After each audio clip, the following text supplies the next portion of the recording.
Hello, everybody. I'm Grant Fluff from Fletcher Sports Zone, and welcome back to another Boston Bruins commentary here on YouTube tonight. February 10th, 2022, we got the Carolina Hurricanes and the Boston Bruins battling it out here at TD Garden. The last time these two teams met, it was Willie O'Ree's jersey retirement night, and Carolina won 7-1. Yeah, I broadcasted that game, and one of the more boring games I've done all year. So hopefully we get better than a 7-1 rout tonight.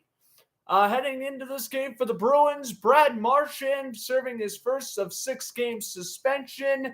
He was called for a high sticking call late in the Bruins-Penguins game on Tuesday. He then hit Tristan Jerry in the back of the head, a little cheap shot, and then he stuck his stick in his goalie's mask. That led to the 6-game suspension. Of course, when you get the in-person hearing, that means it's automatically 5. Got the 6, and he'll be serving that tonight. Also for the Bruins, Tuukka Rask officially announcing his retirement at 34 yesterday. So it will be, I guess, the first Bruins game since 2006. Rask will not be on the active roster, which will be pretty crazy.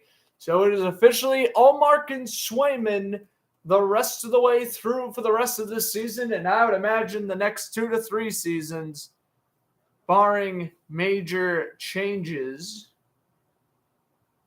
which let's hope that is not the case.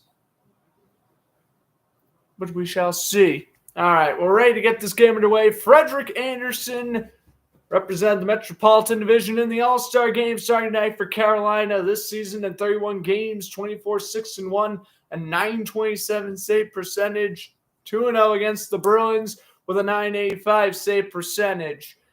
And Linus Ullmark trying to win like Tuukka Rask would try to tonight, 16-6-1. .913 save percentage in 24 games this season. He is 9-2-0 at home with a .901 save percentage. This will be his first game since 2 Sundays ago when he allowed 5 goals against the Dallas Stars, a game we do not want to talk about. Jack Studnicka will win the draw against Jordan Stahl, and we are underway from the Garden. Connor Clifton bounces that one off the boards. Backhander goes past the blue line. Bruins try bringing it in through center. So no Marchand for the 6-game suspension and no Bergeron. He's out with a lower body. So the Bruins call up both Jack Studnicka and Trent Frederic from Providence. And as we get icing here, Frederic right up against Jacob Slavin there.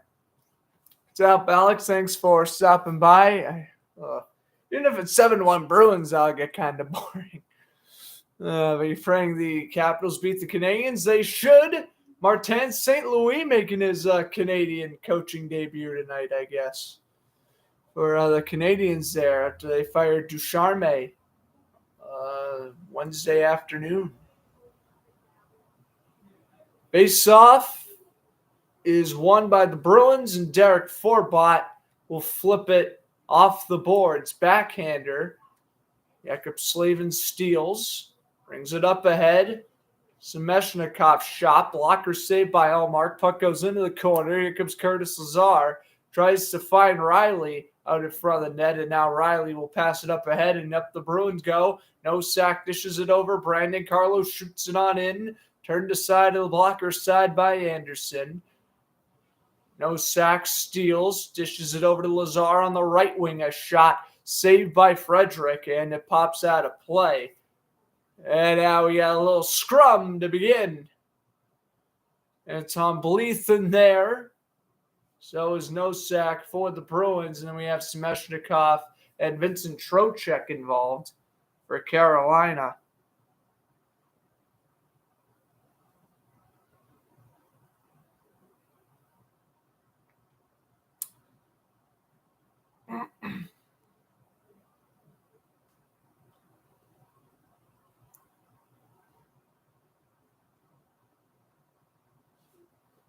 Well, I mean, that's what the Bruins need to do. The guy got a little chippy early on.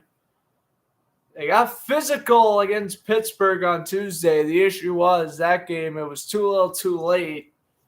And then, of course, Brad Marchand's tempers flared. So I guess as long as Marchand keeps his composure tonight, or rather the Bruins keep their composures tonight, they should be good. And honestly, if the Bruins could defeat a team like Carolina, whoa, what a hit behind the net. McAvoy absolutely laid out. I believe that was Martin Niekris. That's unreal. And Niekris is going to get a cross-check. He gets drilled and then delayed penalty. That is unreal. Bruins are going straight on the power play. What a hit by McAvoy behind the net. Well, I was saying Bruins would be in a good spot in the playoffs if they could win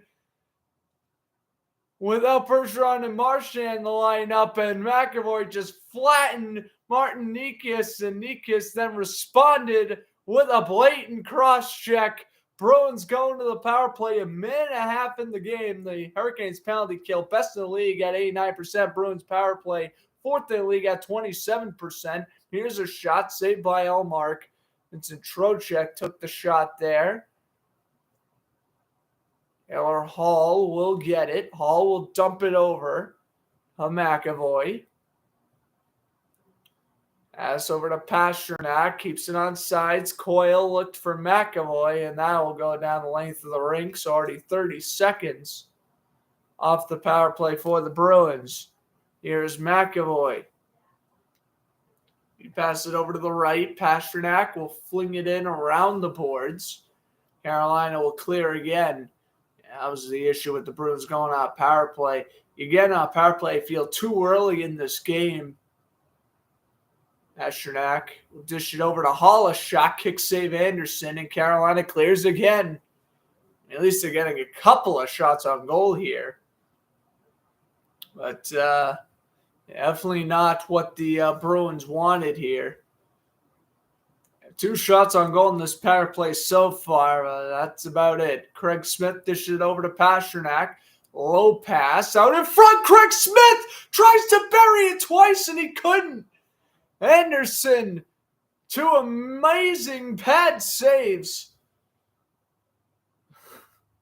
Pastrnak gets it back. Pass in the slot to Hall. A shot up and over.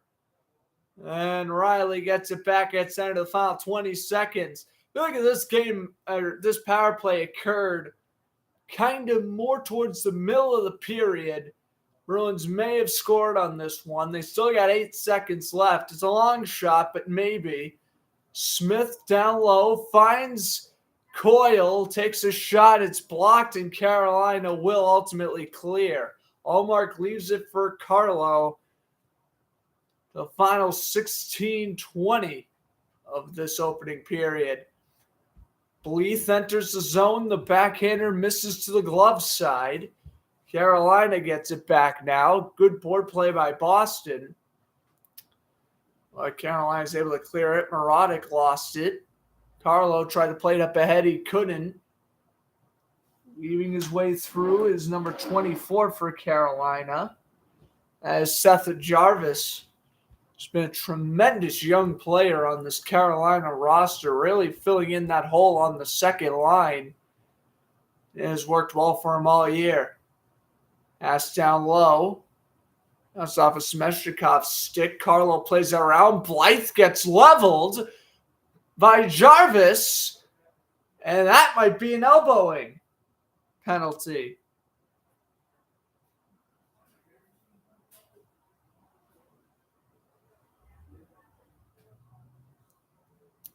Blythe, oh no, they stop. Oh no, it looks like there is going to be a penalty on the way here. They're going to call Ian Cole for a high stick. Oh, and that one was blatant. Look out front, Smith. Oh, 2 great chances, but a good save by Anderson. So the Bruins are going on their second power play, just 4.5 minutes into this game. And Carolina has the best penalty kill in the league. That's down low. Good play by Coyle. Hall tried to steal it in the corner. And now here comes Carolina up the other way, 2-on-2. Shot by Stahl, missed. McAvoy was there. Now finds his man at the blue line. Brady Shea's shot stopped by Elmark. Puck goes into the corner. DeBrusque takes a spill. He takes the spill twice. Stay on your feet, Jake. Now here comes Hall through center. Hall will dish it over to the left wing side. He's got McAvoy in the middle. Elects to pass to DeBrusque instead. Finds Coyle.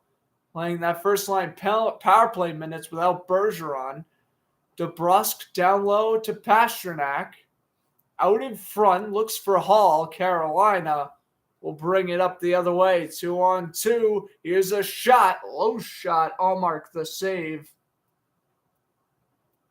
It goes into the corner. Bruins will get it with Coyle, who will dish it over to his defenseman. Pastrnak has it, dishes it over to Smith. A block shot by Timo Teravainen, and Sebastian Aho will send it the other way.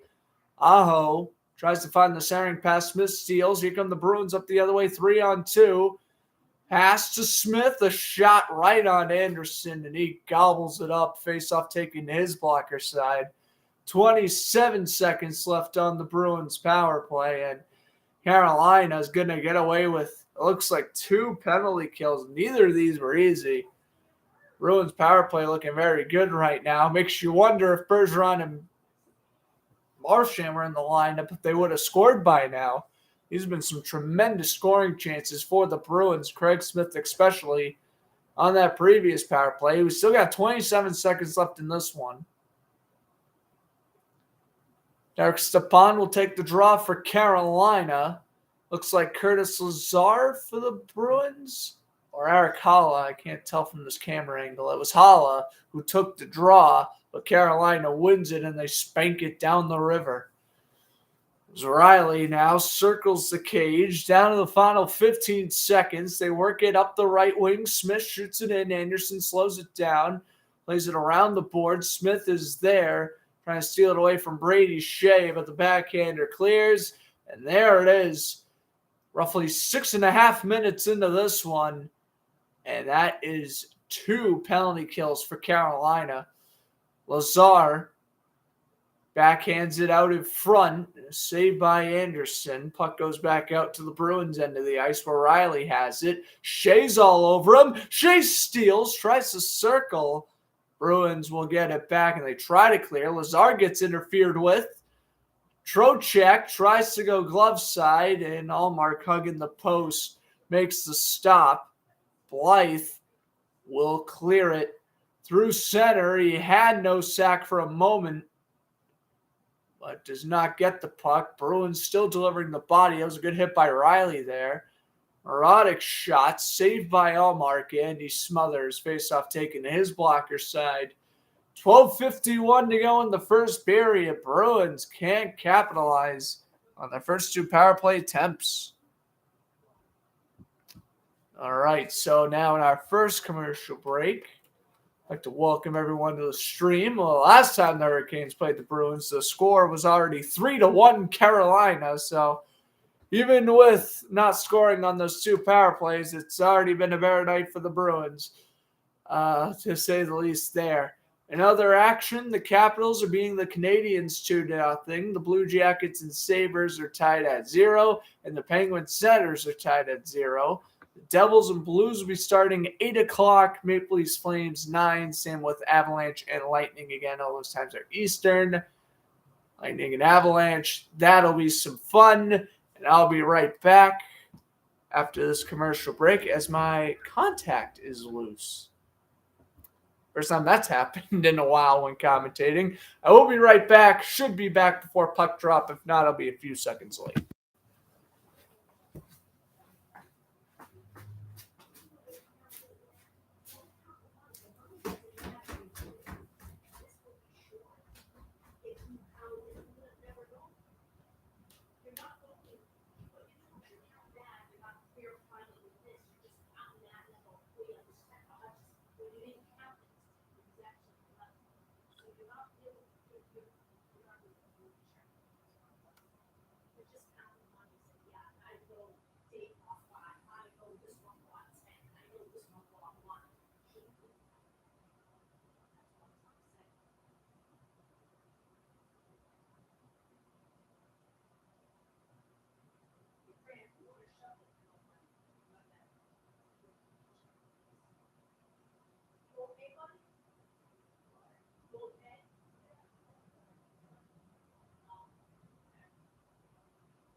Oh, I was unaware that my mic was unmuted. That's neither here nor there. I guess we're going to wear the glasses for the rest of this broadcast because I don't know why my contacts started acting up. So we are back. I think they've been in play for about 45 seconds now. And we just got the stoppage as that one was shot out of play by Riley. Shots on goal 7-6 in favor of Carolina. And yeah, another penalty coming up here. We do. It's a cross check. Who's it against? It's against Trent Frederick.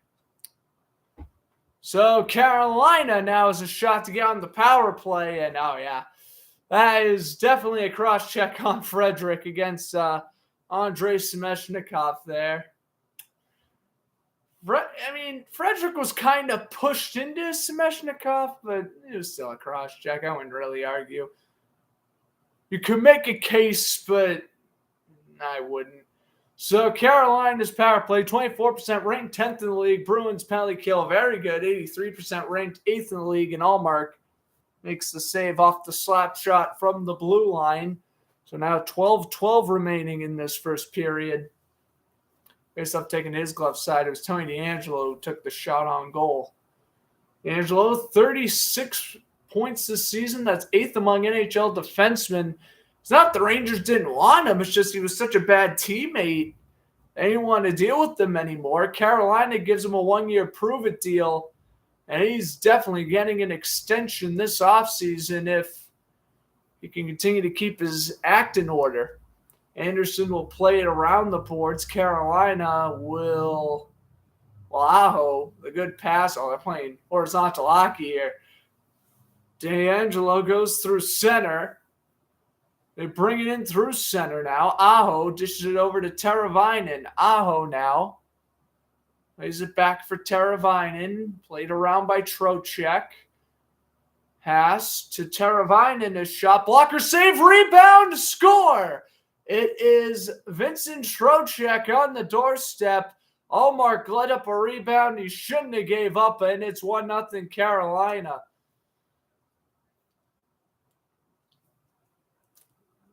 Well, Vincent Trocheck, good place at the best time there. Good pass by Semeshnikov. Cross ice to Aho. Allmark couldn't really smother that and led to the juicy rebound right in front for Trocheck. That is very frustrating to see the Bruins let 2 power plays squander. You give Carolina 1, and they bury it. So it is 1-0 off the goal by Trocheck. We'll update that here in the live stream. Nothing Hurricane. Don't want to say Trocheck. Sometimes it's too long when I try to write in the players' names. So just stick with the score. 1-0 Carolina score. But yes, Trocheck with power play goal. And let's see if the Bruins can respond, or will Carolina open the floodgates? Niederreiter couldn't play it. Bruins get it back, and now we get a stoppage. 11:10 to go in the first. It looks like we're going to get face-off taken just outside the Bruins' end. Since the power play expired, the shots on goal have been 4-0 Carolina. By the way, Trocheck now has 3 goals scored in the last 4 games, meaning the last Bruins power play expired. Yeah, face-off taken just outside the zone. Hala against Aho. Hala now kicked out for Hall, and Aho wins the draw. And Brady Shea will spank it around. Grzelcyk's right there. Stahl will pin him to the boards. Grzelcyk now gets it back. Oh, nice back skate by Grzelcyk. He's able to find McAvoy, and he'll try to chip it off the boards. Bruins come up the other way. They missed the pass to Hala, and a race for the icing. Shea wins it. So face-off will be taken back in the Bruins' end.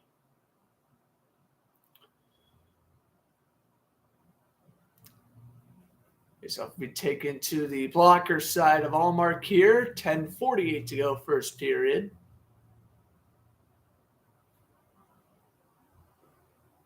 What's up, Hayden? Thanks for stopping by as always. Carolina up 1-0 off the power play goal by Vincent Trocheck a couple minutes ago. Now Carolina with a face-off in the Bruins end, trying to increase their lead. Unfortunately, I know you primarily do baseball on your channel, Hayden, but it looks like spring training is getting delayed by about a month, which stinks. Pasternak tries to find Hall, and that doesn't work. Now the Hurricanes will go up the other way, and McAvoy almost flattened Sebastian Aho. He was a pancake waiting, and McAvoy led up, and now McAvoy's going to fight D'Angelo. D'Angelo firing lefts, and McAvoy brings him down. McAvoy has 26 pounds on him, and the good old flip works. So McAvoy, again, he couldn't have made Sebastian Aho as flat as a pancake. He lets up on the hit, but D'Angelo didn't like it. And they had a good 10-second scrap. McAvoy winning the fight, and hopefully that sparked some confidence in this Bruin team. It was a clean shoulder-to-shoulder hit. But yeah, it was just Aho didn't like it.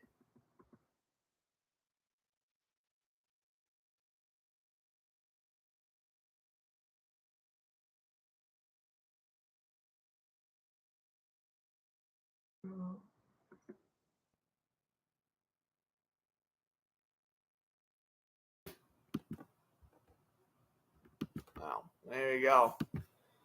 Charlie McAvoy with a fight win. There you go.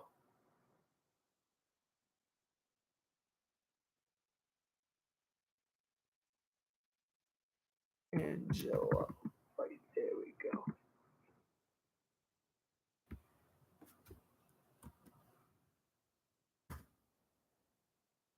Alex Doc, thanks for stopping by. God, he's an instigator for that. Absolutely. So both McAvoy and D'Angelo, of course, gone for 5. At least I'll hopefully pick up this momentum here for the Bruins. Other since that second power play expired, they've kind of looked flat on offense. Appreciate everyone stopping by so far, though. Halfway through the first. 1-0 Carolina. Blythe will find a man down low. Carolina tries to steal. No instigate? No, I guess no instigating penalty.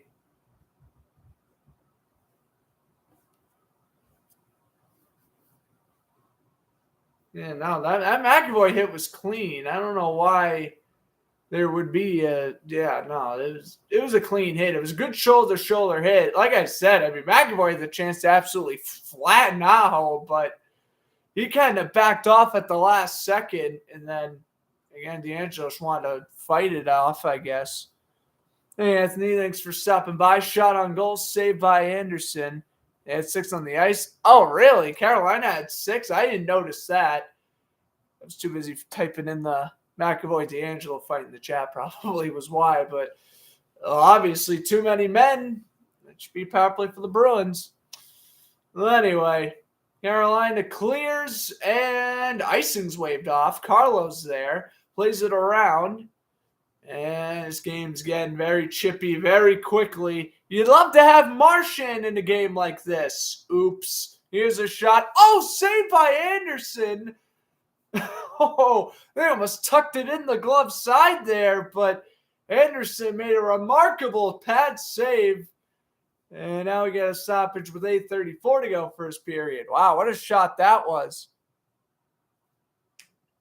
Oh, it's Frederick on the doorstep. What a stop by Anderson. Case in point why he made the All-Star game right there. Fantastic pad save. Go back next commercial break and watch it. I mean, I believe you.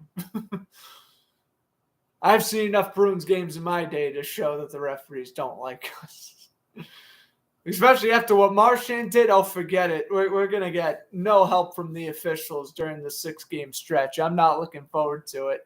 Grizzly gets hit in the corner, and now Forbot will bring it out. Hala couldn't get it. Carolina gets it back. They go up the other way. Niederreiter gets the shoulder from Forbot. Bruins get it back. Here comes Carlo. flips it in and out of play. 5 to go first period. Are we going to go to commercial break? We will. I believe that there was 6, but might as well check while we're going to have nothing else to talk about for the next minute and a half.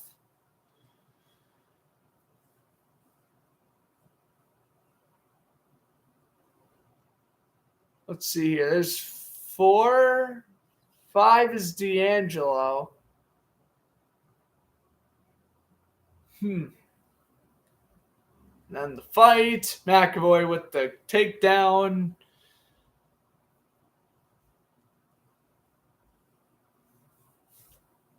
All right, let's see here. There is, they're showing the replay right here. So there is 1, 2, 3, 4, including D'Angelo.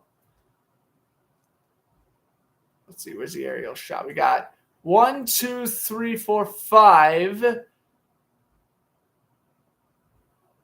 Oh, yeah, 6. Clearly 6. One player was hiding in the corner. I almost didn't see him. Yeah, no, I just saw the aerial camera viewed. Yeah, that was 6. One guy was kind of hiding off camera, but that was 6.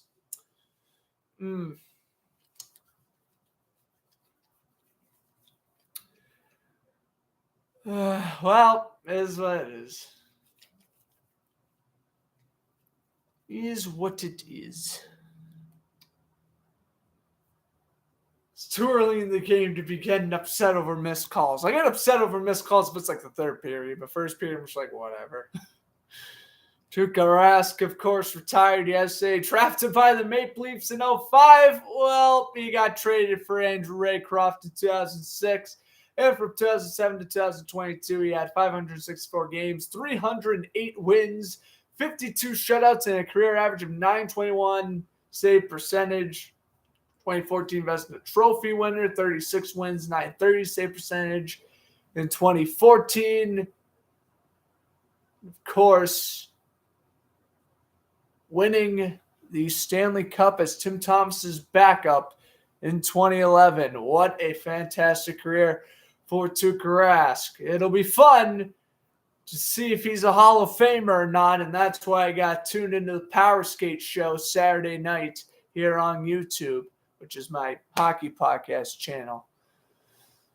For those of you who don't know, but hope you guys watch the Power Skate show, of course, weekly hockey podcast. Have a lot of fun, me and Alex, talking about either the Bruins or Capitals.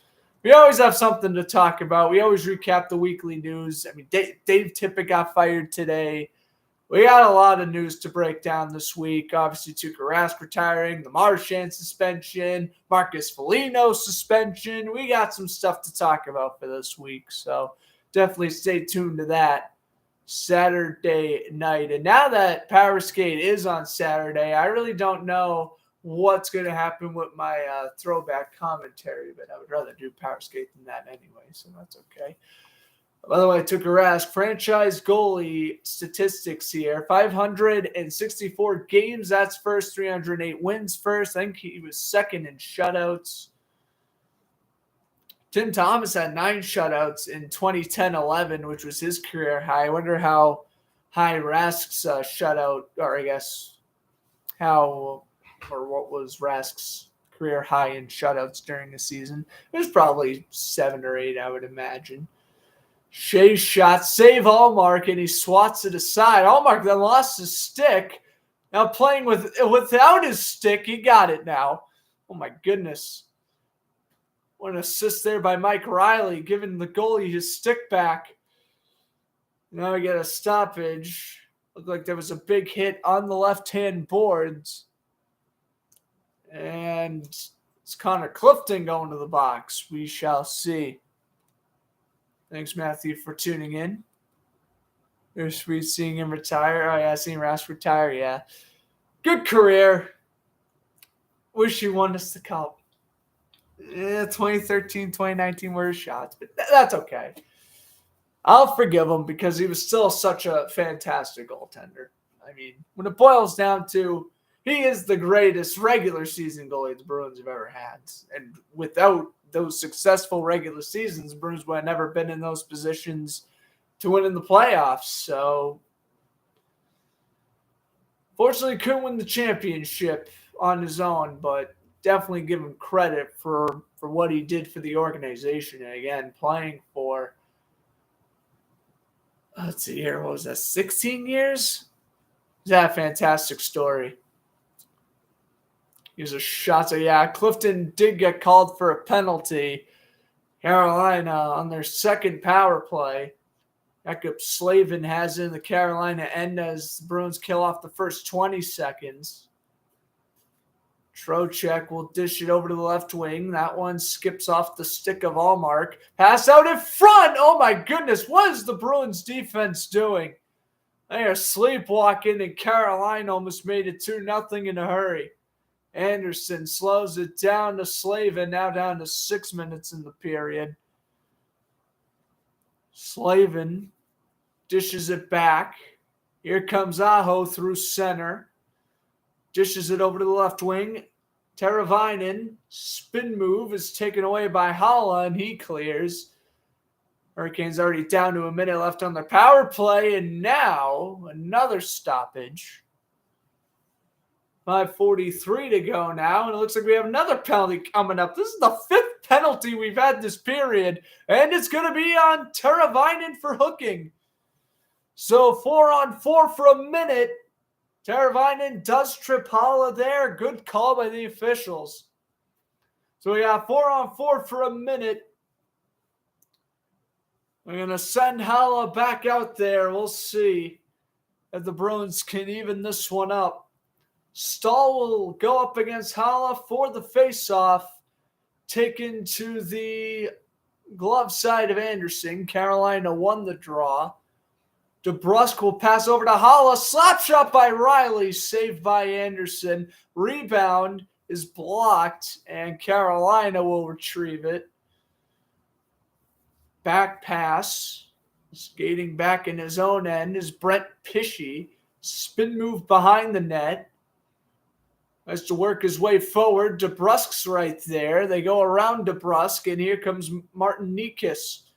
Nikas drew the first of 5 penalties in this period. Haula will dish it over to Carlo. Passes it over to the left wing. Flipped into the zone. Looked for DeBrusk. Nikas will steal, and Carolina will go from blade to stick with Aho. They're just going to kill off the rest of this 4-on-4. That's basically what's going on here. Slavin to the final 4:45. Puck takes a ricochet off the boards, and Allmark makes the save. Like Jesper Fast, the former New York Ranger. Yeah, that puck was originally just a dump-in by Carolina. It bounced off the boards right to Jesper Fast. I think Allmark, he's laughing at it with the official. He's saying, well, did you expect the puck to take that type of bounce? No. So faceoff taken to Allmark's glove side. 4:40 to go in this first period. Looks like we have Coyle, Grzelcyk, Hall, and Pasternak. Bruins are 0 for 2 on the power play tonight with 5 shots on goal. They got 55 seconds to work with here as McAvoy has it behind the Bruin net. McAvoy passes it over to Pasternak. Pasternak, I guess other than Taylor Hall, is really the only scoring weapon on the Bruins at the moment. Pasternak gets tripped up in front. No call, and Carolina will clear to the final 30 seconds. I mean, no wonder why Carolina is the best penalty kill in the league. If you're going to trip Pasternak when he's standing in front of the net, and you get away with that stuff, you could easily be the best penalty kill team in the league. All jokes aside, they clear it again. Allmark leaves it for McAvoy to the final 10 seconds on their power play. Here comes McAvoy. A little back pass to Hall. Goes on in with Coyle. Pass it back to Hall and back to 5-on-5. Coyle around the boards for Pastrnak, stolen by Carolina, and there they go. Up the right wing, a backhander. That one goes up and over the blocker side of Allmark. Puck goes down low. Bruins will get it. This will move there from Clifton. Passes it up ahead to Pastrnak. He clears line change. Got the Staninka line out there now. Brady Shea from behind his net. Former Ranger as well.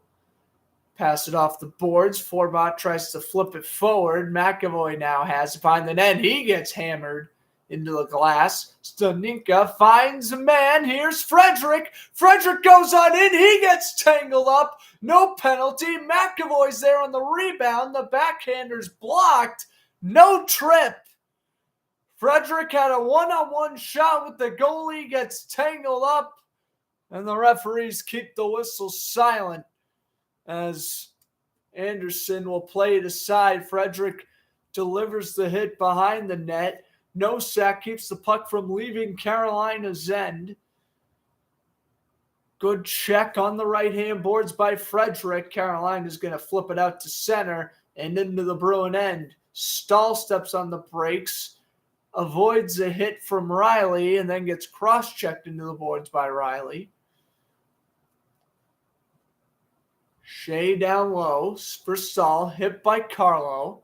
The final 2 minutes of period one. Slavin slap shot, and Allmark makes the save. And now Blythe getting involved with Nino Niederreiter. Bruins and Hurricanes, they've met 2 times in the last 4 playoffs. Actually, they met 2 times in the last 3 playoffs. So 1-0, minute 55 to go in the period. Of course, Bruins beating the Hurricanes 4 games in 2019. That was the Eastern Conference Finals. And then the first round, 2020, it was the bubble. Bruins beat the Hurricanes. I want to say 5 games. Pretty sure Carolina stole 1. Man, I remember because, they were in the bubble. They had to shove in all those games in the same arenas. I remember the Bruins Hurricanes, game 1 of that series started at 11:30 in the morning. And it was in double overtime. Patrice Bergeron scored. I was in a restaurant watching the game on my phone. And when Bergeron scored, I just screamed on the top of my lungs. And everyone in the restaurant thought I was crazy. But it was a good day. That was fun. That was definitely one of those games where it could certainly be a future throwback commentary. No doubt about that. So we have the Capitals and Canadiens, still 2-0 Washington. That game in the first intermission. Blue Jackets Sabres 1-0 Columbus first intermission. Penguins Senators 0-0 first intermission. Matt Murray is in net. So we'll see if Matt Murray can get his revenge against Pittsburgh tonight. Grizzlies beating the Pistons 43-23 in the Heat up against the Pelicans 10-6. The Nets and the Wizards playing today, 7:30. That game actually starting pretty much right now. Raptors and Rockets starting at 8. Clippers Mavericks at 8:30. Knicks Warriors at 10, and then Suns Bucks at 10. Yeah, I mean, NBA trade deadline was today. What a wild one it was. We had Porzingis get traded for Spencer Dwindle. We had, obviously, James Harden and Paul Millsap for Ben Simmons. It was a wild NBA trade deadline. We had a 4-way trade. Sergio Ibaka's now on the Bucks. A lot of other stuff that happened around the NBA today. I think we're about 3 weeks away from the NHL trade deadline, if I'm not mistaken. As we come out of commercial break, face-off taken to the blocker side of Allmark. There's a minute 53 remaining in the period, and it looks like Martin Nikas was about to start the shift. Why? Now Pasternak's in the box. Why? High stick? Is that what that is? Oh, my goodness. Yep, high stick on Pastrnak. Let's see. They took the face-off. Oh, yeah. He clipped Nikas. I can't argue with that. So Carolina essentially has the rest of the period to score on this power play. They're 1 for 2 tonight with 4 shots on goal. They outscore here. They got 7 seconds to begin the second, which I would say they wouldn't score in 7 seconds, but they may score before the end of this period. Bruins really can't fall behind 2-0 again without their 2 major stars on offense. I don't know. They can come back against such a tough team like Carolina. Low shot saved by Allmark. Puck goes around. Oh, the wraparound is kept out by McAvoy. Unreal. And it's cleared. McAvoy just made the defensive play of the day. Without a question, Allmark sprawled out of his crease, and McAvoy swatted the loose puck away in front of the empty net. That was fantastic awareness. Not every defenseman in the NHL can do what McAvoy just did. And this is why he should be put over Rasmus Dahlin in the All-Star game. Yeah, still bitter about that. Anderson will play his side of the final 50 seconds of the period. Moving his way through is Aho. Aho passes it to Teravainen. Around the boards it goes. And now McAvoy is hit into the Bruin net. A save by Allmark. And now McAvoy and Aho want to get involved. And here comes our third. Referees have to separate the players of the period. Oh my God. Yeah, that was McAvoy who kept that out. Wow. It was McAvoy and Carlo. Looked like anyway. Or yeah, it was Carlo and Staninka? I thought it was McAvoy. Well, I guess not. I guess it was Staninka. Money McFloodfield. First time I've been called McFloodfield, but I'll take it. What's up, Evil to Hope? What up, man? I like the Lovie Smith hire. I like it. A lot of people are hating on it. I don't necessarily hate it. Yes, they could have gotten Brian Flores, and yes, that would have been a better idea. Lovie Smith in general, he's a great coach. Like, you see what he did with those gosh-awful Bears and Buccaneer teams. It made him into legit playoff threats. I don't know, man. I think it's an all right hire for the Texans. Here's a shot saved by Allmark, the final 10 of the period. That one's blocked. Rebound. Bruins got to clear it, and they do not. 2 seconds left. Wrist shot. Nope. Blocked. Rebound. Missed.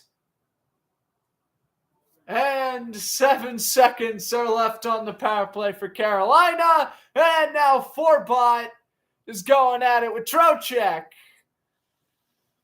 We have had some scrummages, to say the least, throughout that period. Yeah, it was Staninka who made the amazing save, not McAvoy. I thought it was McAvoy. I saw the 3, and I guess I was assuming it was McAvoy. I don't know what the deal was there, but it was Staninka who got the save at the last second there. Credit him and Carlo.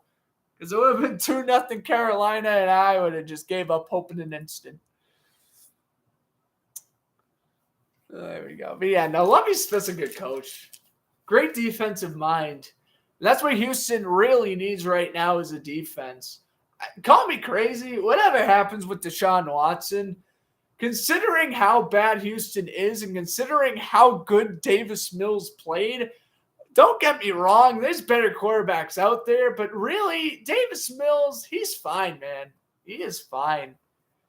I would keep him for the short-term future. Maybe he's your option long-term. I don't know. Personally, that would be – I don't think that would be the case, but maybe. You never know. Also, I'm thinking – February 14th, I'm thinking, for all my Boston hockey fans out there, we have the Bean Pot Finals, which is, of course, the biggest hockey tournament every winter here in Massachusetts. I'm thinking about commentating that game. It'll be Boston University against Northeastern for the 69th annual Bean Pot. And again, this is the first Bean Pot since 2020. They canceled it last year because of COVID. I've always wanted to commentate a Bean Pot game. I tried to in 2019, 2020. I just never got around to doing it. I was going to last year, but they canceled the tournament. I think this year is the year I commentate the Bean Pot Finals. So, a little update there. That'll be Monday. Yes, this upcoming Monday. Because, it's always the night after the Super Bowl. Which I will not be commentating the Super Bowl. But tune in. Sunday, 1 o'clock. Super Bowl pregame show. It'll probably be about an hour. It'll be a lot of fun. I got a few of my friends coming on, so that'll be fun to tune in. Open Freddie Kitchens for the Jaguars. Listen, I wish it was Leftwich. I ain't going to complain about Doug Peterson. We could have gotten someone like Freddie Kitchens or Joe Judge or Josh McDaniels. No, I'm fine with Doug Peterson. We got Coach P. We're all right. And we've already fired all of Urban Meyer's coaches. I think we also got the quarterback coach who was on the Eagles, or was that Frank Reich? I don't remember we got some other dude from the Eagles coaching staff who was there when they won the Super Bowl with Peterson. So good chemistry, I guess. Think it reminded me of Bergeron putting that puck off the line. Yeah.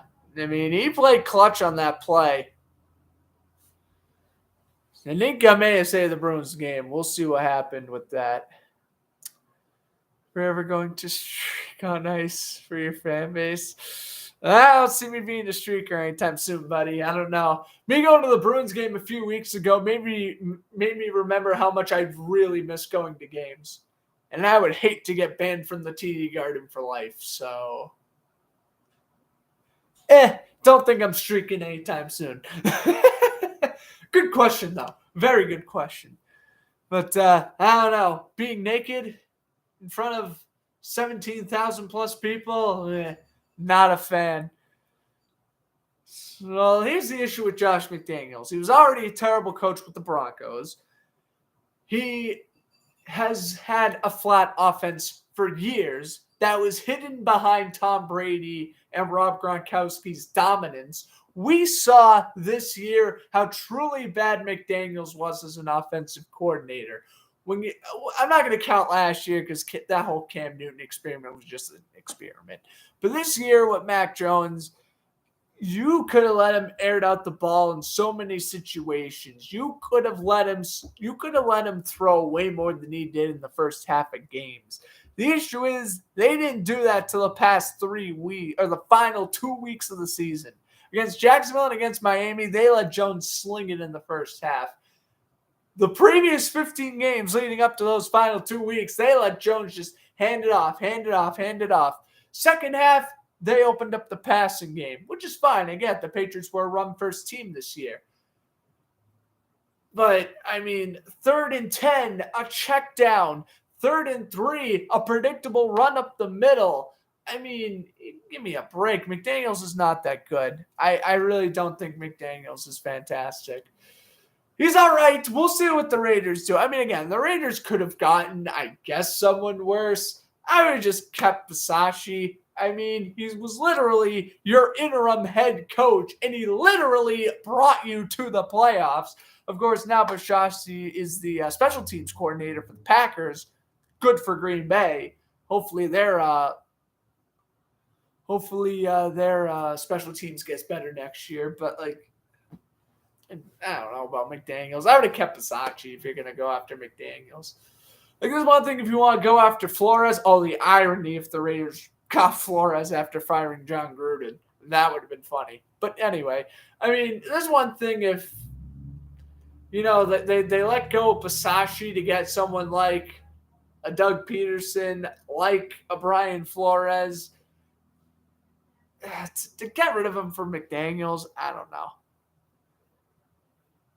It's kind of impossible to ban someone from an arena that holds tens of thousands of people. I don't know about that. I don't know about that because the police would have a record. That's the issue with that.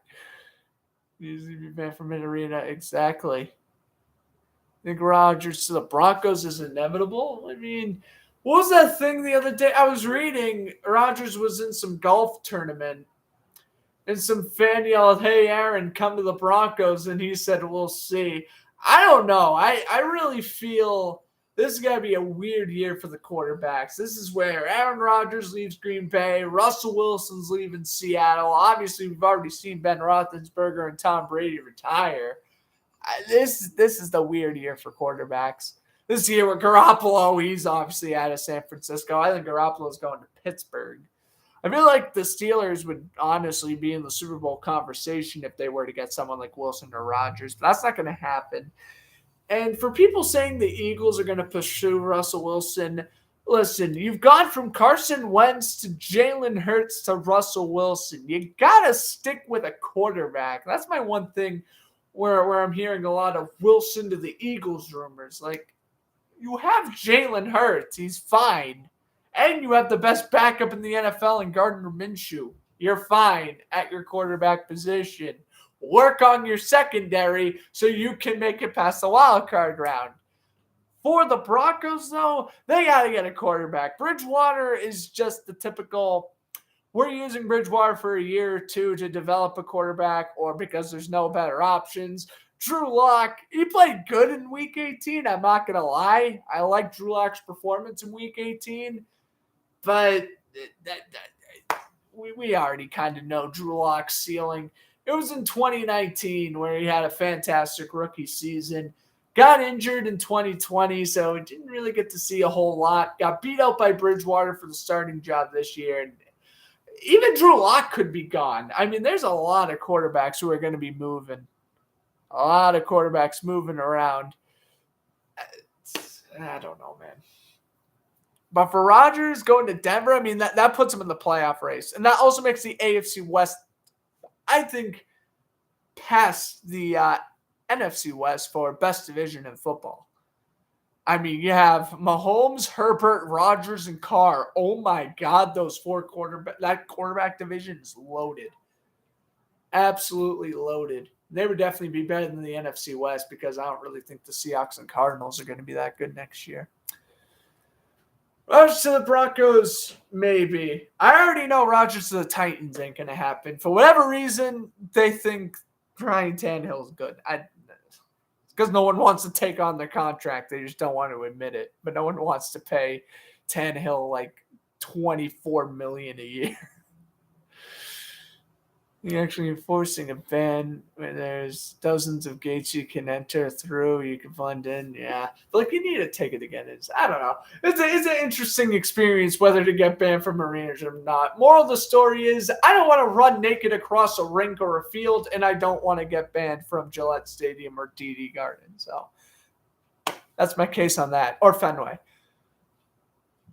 The Raiders would be no, well, that's true. Then the Raiders basically should become the Seahawks of that division. The Raiders wouldn't stand a chance. But then the Chiefs, Broncos, and Chargers, they would have at it. Wilson to the Bears? I mean, maybe. I mean, wouldn't that be something if the Seahawks and Bears do like a Justin Fields for Russell Wilson trade? I mean, that would be incredible, but that's the only way the Bears are getting Wilson, is if they agree on a trade and Fields is going to Seattle. Fields, in my opinion, was the second best quarterback out of all the rookies last year. So really, you could trade a pretty penny right now for Justin Fields. We'll see. I think, honestly, Wilson's going to I'm trying to see where Wilson would go. It's kind of weird. I just don't imagine him leaving Seattle, but at the same time, I know he's done. Which team would make more sense for Wilson to go? I'm saying the Washington Commanders, personally. They are ready to go. Their defense is going to be healthy next year. When they get Chase Young and Matt Ioannidis back, the defensive line is going to be good. If they focus on the secondary in the draft, their defense is going to be solid. Have an emerging running back in Antonio Gibson, and they already have two very solid receivers in Terry McLaurin and Curtis Samuel. If I'm Wilson, and they already have, I would say, a top I would honestly say top 10 to top 13 offensive line in the league. If I'm Wilson, I'm looking at the Commanders. Oh my God. Well, there you go. But yeah, no, I feel that aside, I feel Wilson going to the, it'd be incredible. The most incredible thing that would happen is Wilson going to the Packers. That would be absolutely amazing, but it's not going to happen again. I think he's going to focus on either Washington or Carolina. A lot of teams, when you're talking about guys like Wilson or Rodgers leaving, the Panthers are slept on because let's be real. Cam Newton's getting released. Sam Darnold, he's going to be there, but Darnold's a backup. He's a good backup, but he's not a starter. He's easily, in my opinion, in front of Daniel Jones for basically 31st out of 32nd starting quarterback in the league. Darnold's out of there. You might say again as the backup, but he's out of there for the starting job next year. If you start Darnold week 1, you're nuts. Wilson or Rodgers could go to the Panthers. The Panthers are a weird team. They're a young team and they're a weird team. But at the same time, I don't know if, let's say, Wilson or Rodgers joins the Panthers. I don't think they're going on a Super Bowl run, but could they get that extra push to definitely make a wild card spot and maybe even make the divisional round? Absolutely. The Panthers are a team that's truly a quarterback and a healthy Christian McCaffrey away from making a playoff spot. Buccaneers, Kyle Trask, I'm going to have fun watching him next year because I like the Florida Gators. And we share the same birthday, March 6th. So I like Kyle Trask a lot, but I don't know how well he's going to do. I'm sure he'll do fine. The Saints, I love my man Bortles, but he ain't going to be starting. Winston, I'm still not convinced is a good quarterback when starting 16 games. And then obviously Matt Ryan is going to be a $38 million cap hit for Atlanta next year. And the Falcons, I don't even think they're getting Calvin Ridley back. So it'll be interesting to see what the Falcons do and what direction they're going to do. But I think it's definitely going to be, at least before the draft, I will say the NFC South's going. Fourth will be the Falcons. Third, at least at the moment, could be the Panthers, but that could very well change. Second will be the Bucs, and first will be the Saints. Bucs could definitely win the division, though. What about Ian Book? What about him? He sucks.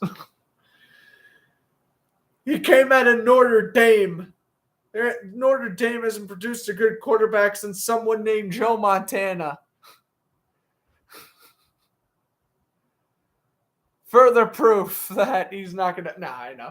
He only played one game this year. He stunk, but he was literally the COVID emergency quarterback. I'm not going to hate on Ian Book for that, but there really hasn't been a great Notre Dame quarterback since Joe Montana, which is very true. So we'll see what happens with Ian Book. I think he's going to be the third string for the Saints next year. It's going to be Winston. They're going to re-sign Winston probably. Unless they can somehow clear enough cap space to bring in Wilson. I don't think that'll happen.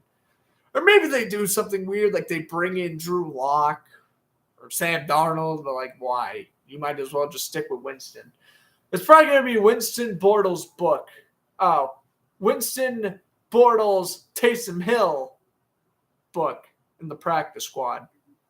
Then, really, if you're going to use Taysom Hill for everything else but being a quarterback, why should he be the backup? You should put Bortles as the backup. Of course, me being biased, but really, if you're just going to use Taysom Hill to run and occasionally catch a pass, have an actual backup and have Hill as your third string. Give the actual quarterbacks a chance to perform. Or you have Taysom Hill as the backup, but you quit using him. It's going to be weird what's going to happen with Taysom Hill. Now that Sean Payton retired, oh boy, that's going to be fun to see how long the Saints keep Taysom Hill around for. I say after next year, he's getting released. That's my personal opinion. they're going to realize paying $15 million for a backup quarterback who's going to run the ball 40 times and catch the ball 10 times a season is not going to be good. Book greater than Montana? I don't know. Come back to me in 15 years. We can have a good debate on that. This is fantastic. We're just talking about the NFL offseason here. What a way to kill the intermission. There we go. I think we're about to start the second now. Hopefully the Bruins can kind of get me excited here. That would be nice. It would also be nice if they had two of their three best forwards out there, but yeah, no. So I think the first line right now it's not good. I think it's Hall, Hala, and Pasternak. I believe that's the first line. Having Eric Hala or Charlie Coyle as first line center does not satisfy me. But yes, we will begin the second period at the Garden. Takes the first QB and which QB? I say, in the draft, I say that the I don't even know what the draft order is looking like right now.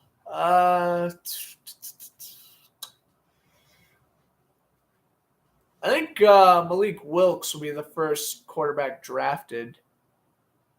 But to where, I don't know. Probably Pittsburgh. Actually, no, I lied. Kenny Pickett's going to Pittsburgh because, he goes to Pitt. So I'll go with Kenny Pickett goes to the Steelers. This really isn't a quarterback-heavy class. You have Pickett and, Wilkes. And that's it.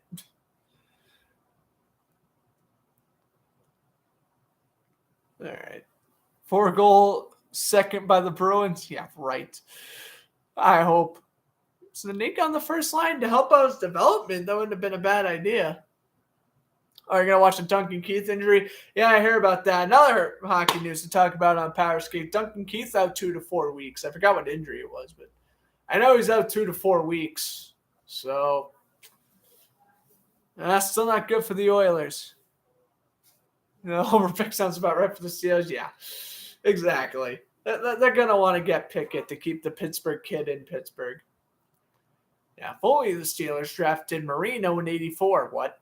Yeah, exactly. Or 83. Get my drafts mixed up. But yeah, they should, Steelers, when they drafted Marino, they went from Bradshaw to Marino to Roethlisberger pretty much, which is like how the Packers went from Starr to Dickey to Favre to Rodgers, I guess. Just consistently great quarterbacks. They wouldn't have had that Mike Tomczak, Neil O'Donnell, Bubby Brister middle ordeal. Anyway, Bruins will bring it up through center with Craig Smith. Smith will play it over to the right wing. Shot on goal is blocked. Carolina tried to clear. Bruins keep it in. Smith down low. There's to find a man out in front. Soninka steals. He has Smith in the slot. A shot. That one goes up and over, and it goes out of play. Foligno getting suspended 2 games seems unfair. I don't think so. It seemed like a solid enough suspension. I mean, hey, listen. At least he's not Marchand. At least he didn't assault a goalie.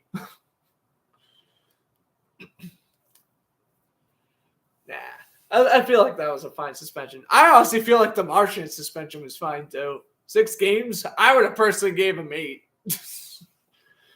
Little does the NHL know this Bruins fan would have gave him 8. So I'm satisfied with the 6.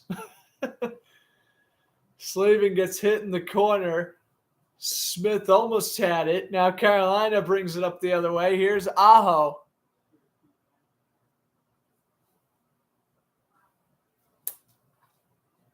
Aho now in the corner. Takes a shot. That one misses wildly. I don't know. I saw like a clip of Foligno's. I'm going to have to, I guess, rewatch that one. I had a chance to injure intent. Yeah. I'll go check out the Foligno hit during the commercial break. Yeah, I was about to say, I'm like, I didn't really see the Foligno hit. I heard he got suspended, and I kind of read what he did, but I was like, I haven't seen the video yet. So that'll be interesting. I guess get my gauge on it. Stoppage here. Actually, we'll look that up now. So we got face-off taken to Anderson's glove side.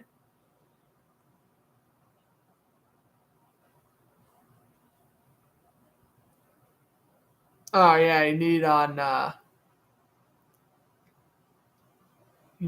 Adam Lowry.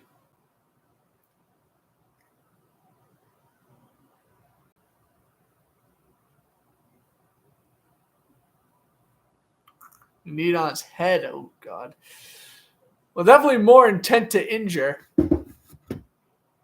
That's for sure.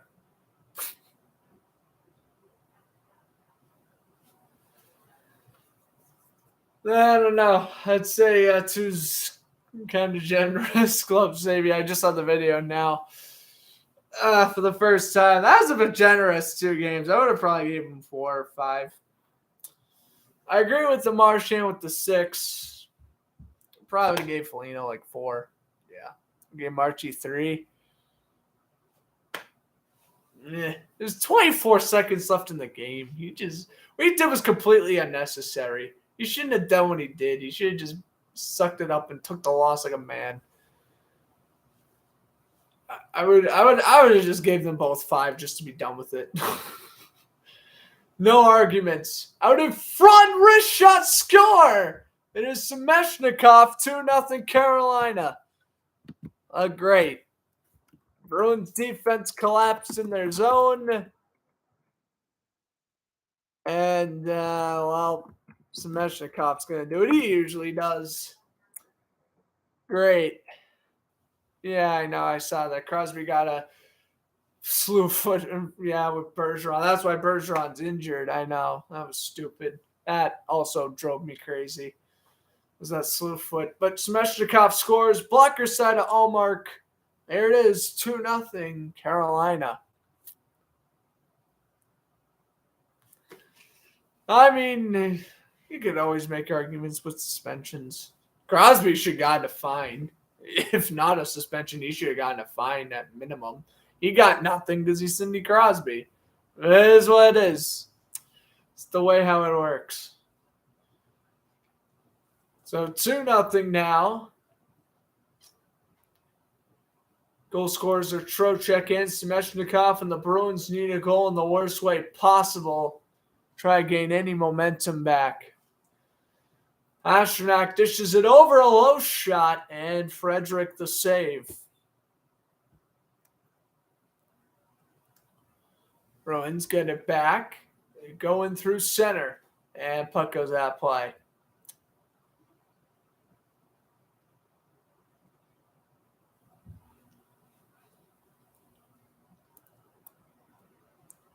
Shouldn't someone be allowed?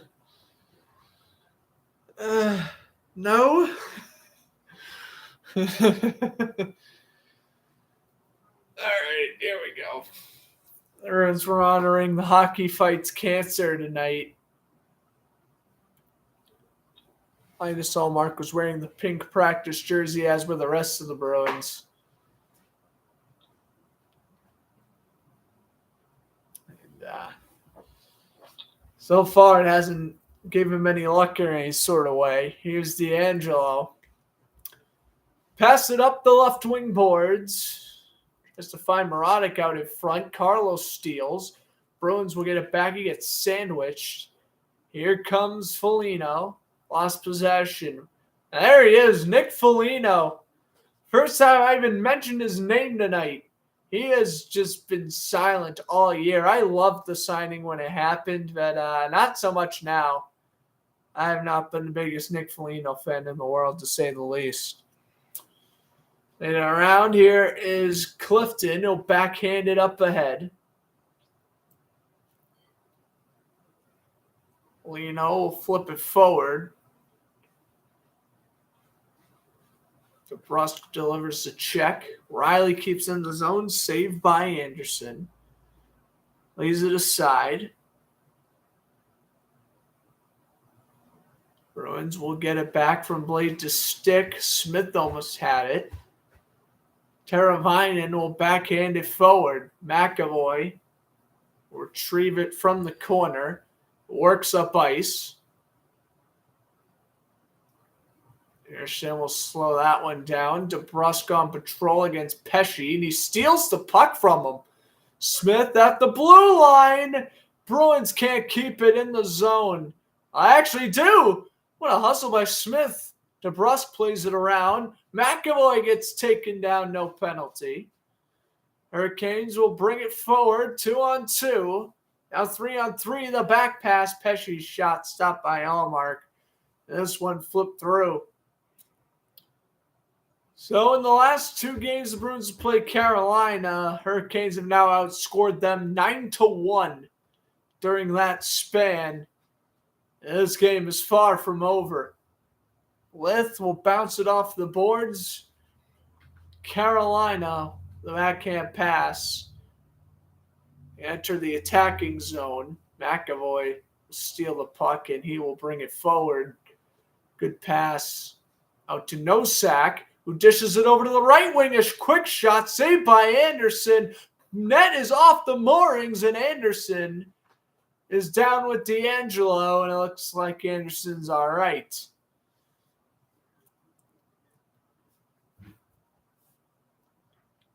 I mean, this is reminding me a lot like the game I went to against Anaheim. It's just this offense is just dead.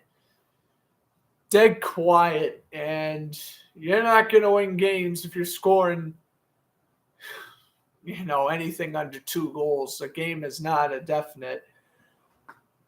So,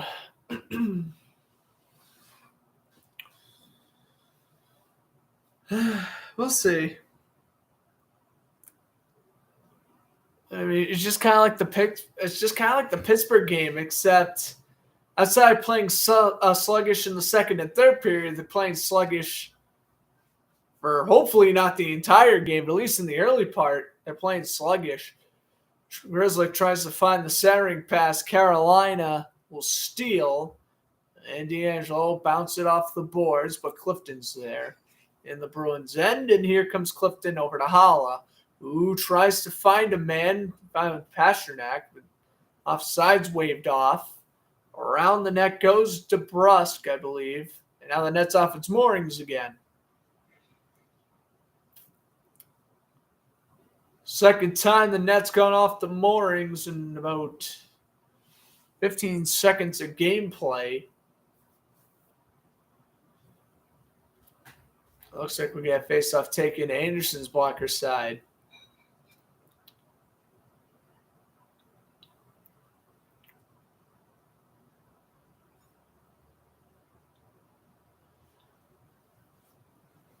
Jordan Stahl will take the face-off for Carolina up until Stahl will take the face-off, and Staninka for the Bruins will take the draw. 13:32 to go, nearing our first commercial break of the period. Stahl wins the draw, goes behind the net for D'Angelo. Frederick almost steals. Slavin now will bounce it off the boards. Staninka down low, played it around. Polino, good check. Frederick was there. D'Angelo will bounce it off the glass. Frederick's got it back. Frederick passed down low. Staninka circles, and a save by Anderson hugging the post. Staninka circles. That was a tongue twister for a second.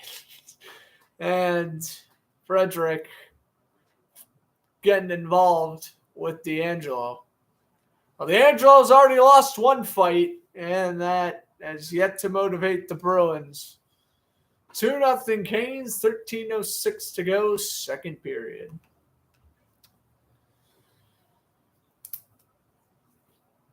It's one of those games, unfortunately. You just can't get the offense going until the third period, and they're going to end up losing anyway. Trying to announcer jinx, yes. Oh, they're doing the hockey fights cancer thing, which is very cool. Linus Allmark fighting for the kids. A lot of people are fighting for their grandpa and grandma. Looked like Jeremy Swayman was fighting for his father.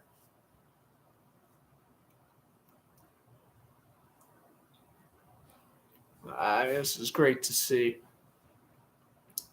Get your mind off of hockey and sports in general for a little bit and focus on the good stuff in this community. A lot of players were looking for a cure. Brad Marchand fighting cancer for his grandma. Showing it at the Jumbotron at TD Garden.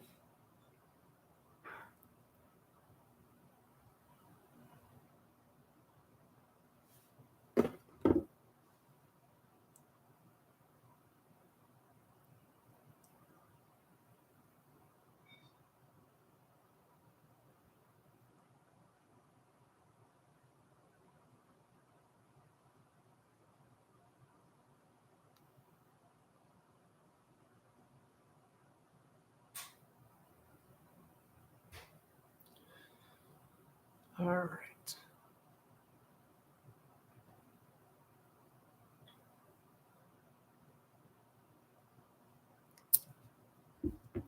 Yeah, of course, we have multiple fans with their Hockey Fights Cancer signs in the stands.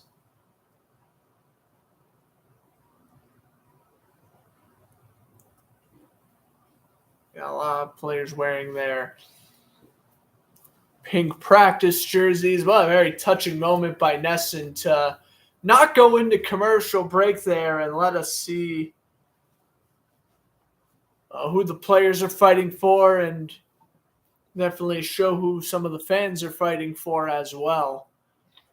Very touching moment there at the Garden as the puck is played around. We are at, I guess the stoppage wasn't really a commercial break. Taylor Hall, hopefully that motivates him a little bit. Hall will try to find Holla. Doesn't do it. Now puck played in behind the net. Roddick. Pass going through. That one's shot into the corner by Riley. Off the boards. Hall gets it now. And Holla gets tripped up. No call. Certainly would want one there. And now Riley will have it behind the net. And that's when the Bruins been on their best at when they were on the power play.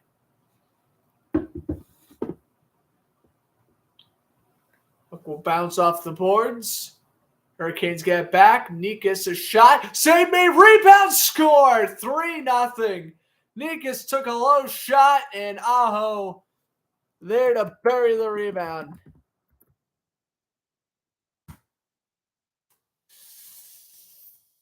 I knew they were losing tonight. I knew I should have just commentated another game, or I should have just enjoyed my evening and turned this game off when it was 1-0 because I already knew they were losing. No. All rants aside, this sucks. Bruins aren't winning anything without Marchand and Bergeron. This is full proof of it. You know, you're going to be playing Carolina in the playoffs if you make it there, Boston.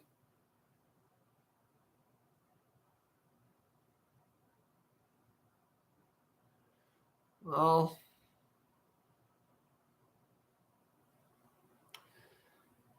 still got over half a game left. That's the only positive takeaway I can say right now. Anderson making a couple of nice saves here. Bruins will have it down low.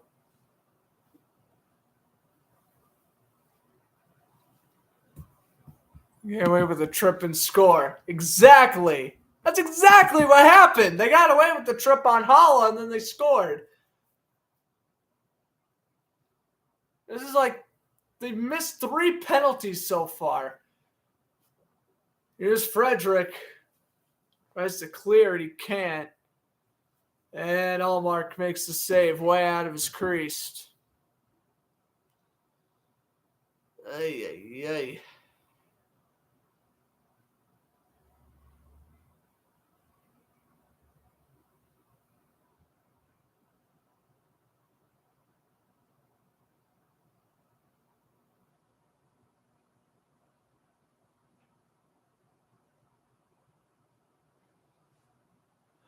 Yeah, they're showing the Beanpot banner.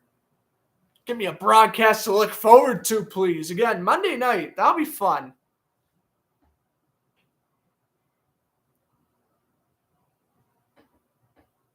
But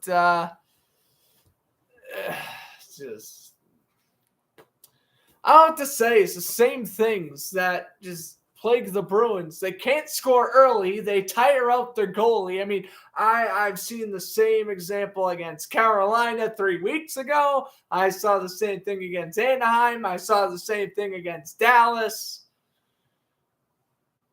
I saw the same thing against Pittsburgh, but at least their offense decided to show up the first period. 10-1, Carolina has outscored Boston in the last 2 meetings. And this is a team Boston will have to beat in the playoffs in order to make the finals. This is not going to happen. You know, this is the way are you on or Tuukka Rask? You come out and lose 3-0 the following night. It's probably going to be even more. We're only halfway through. The backhand pass, Semeshnikov flips it in around the boards. It's bad reffing.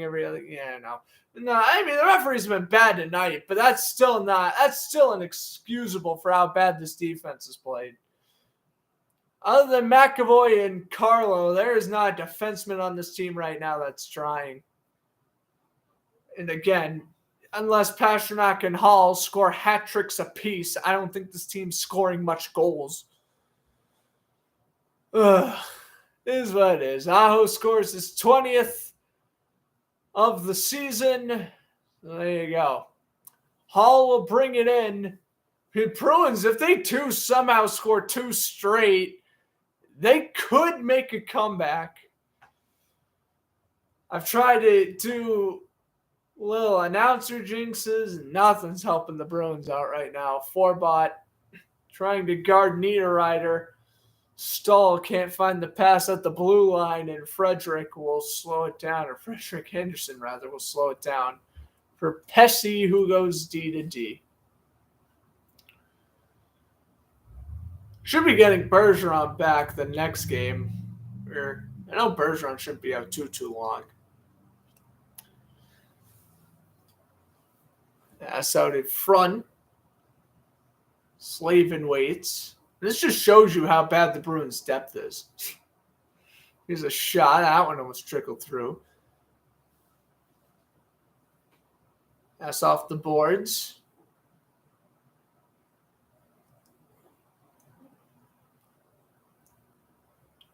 Hurricanes will flip it on into the zone with Morotic against Grzelcyk. Grzelcyk shoves him into the boards. Here comes Craig Smith. Smith with speed. Smith goes in. Wrist shot, glove-sided. Anderson makes the save on what was the Bruins' best shot of the period. 3-0 Carolina. We're into our second commercial break. Good gosh. Darn it.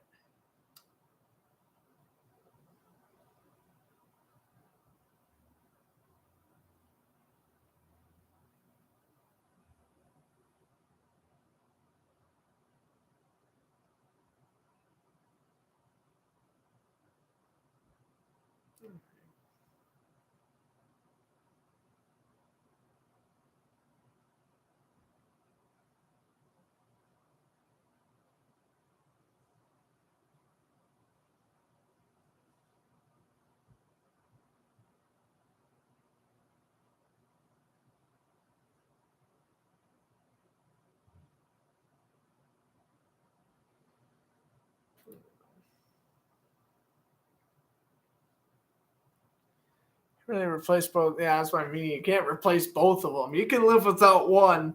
If you can barely survive without one, you ain't surviving without two.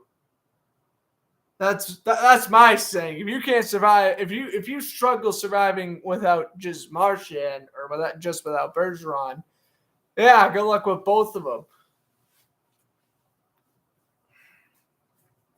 I mean, this forward core just shows you that without Bergeron, I mean, imagine if Pastrnak was out. Like, imagine if Pastrnak, not trying to jinx anything, but like, imagine if Pastrnak or Hall gets injured later on in this game, or they get injured during the 6-game suspension by Marchand. Like, dude, this offense is depleted. Like, if you score more than 3 goals in a game, call it a miracle. Because you're going to need Hall and Coyle and Smith to just rack up goals like they never have before. They're not going to do that. I can assure you they're not. I mean, I like the fact that I got Trent Frederick back out there. Shocked they haven't called him up from the AHL in a while. He brings good energy to this team. He's brought good energy tonight. The issue is he's not a goal scorer. He's a shot on goal. Anderson the save, and we'll get face off to his glove side.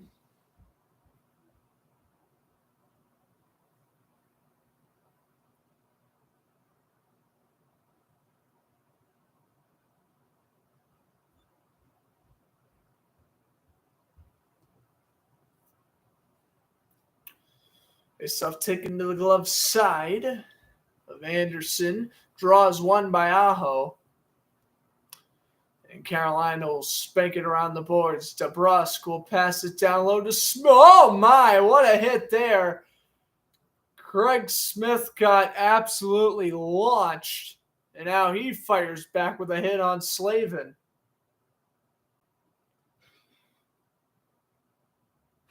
He's a low shot on goal. Oil tries to bring it back into the Bruins zone, or into the Carolina zone, but he couldn't do it. D'Angelo misses it to the blocker's side. Bruins get the rebound. I mean, now Carolina's just going to play dump and chase all night long. They don't care. They got the 3-goal lead. They know they're set. Here's Nosak. Dishes it over. A shot. Save Anderson. 7:39 now to go.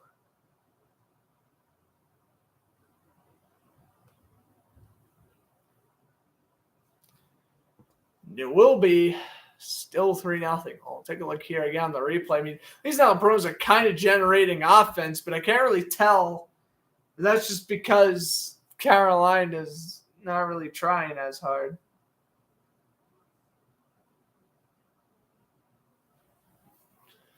Bruins win the draw, but they do nothing with it. Now Riley would go back with it from his own end.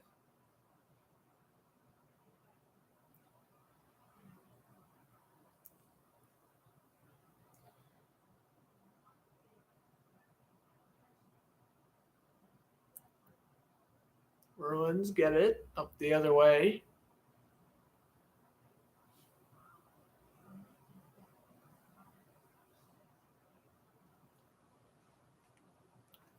Riley.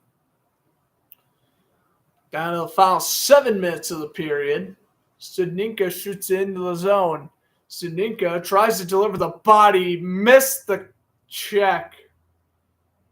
He got nothing but the glass. He tried to aim for Pesci and he missed.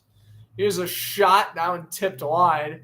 Wasn't going to go in anyway because he shot it right at Anderson. Frederick down low. Studnicka the backhander.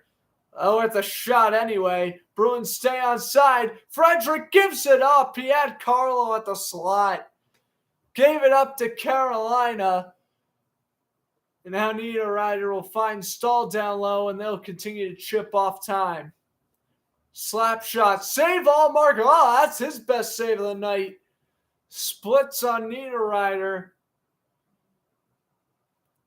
Foss, the backhand. Down low to Niederreiter. Out in front for Stahl. Save all mark twice. And 4-0 because they couldn't clear it. And right there for the goal, number 22 for Carolina. Why am I blanking on who that is? It's, Brent Pesci, defenseman. 4-0. Woo! All right. This is fun. I mean, what do you know? This defense has been pathetic all night. You let Carolina get 4 shots on goal after the original. 1, 2, Fast was 3, 4 shots after the goalie made the original save. How are you going to allow 4 rebounds? That is awful. The ring commercial break again. Nelson can just keep the commercial breaks rolling. Just keep it rolling. Give me some, I was about to say, show me some Red Sox commercials so I can get excited for baseball, but I can't even get excited for baseball because of the lockout. After this Sunday, it's literally, now that football's over, I'm literally just going to have the Bruins and NASCAR until whenever baseball starts. Oh, goody. Capitals up 4-2 over the Canadiens. The Sabres are up 2-1 over the Blue Jackets. The Penguins are up 1-0 over the Senators. And the Devils are up 2-0 over the Blues. Or 2-1 over the Blues.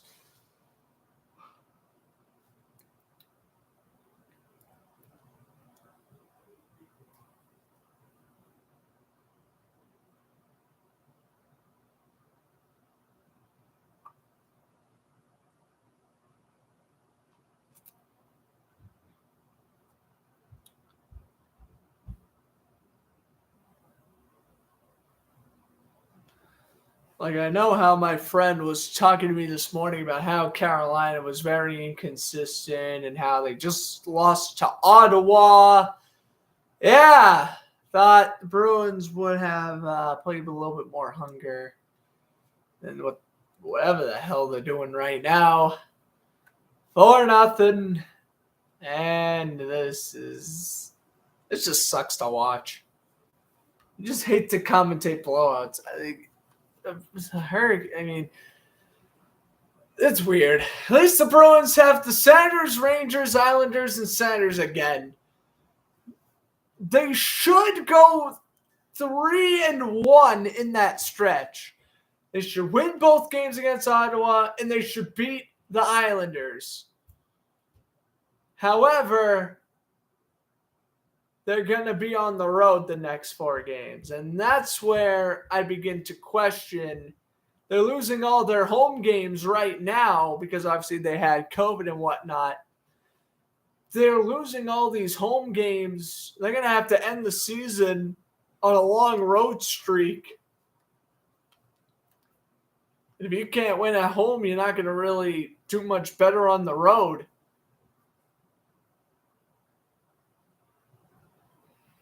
I'll take the draw.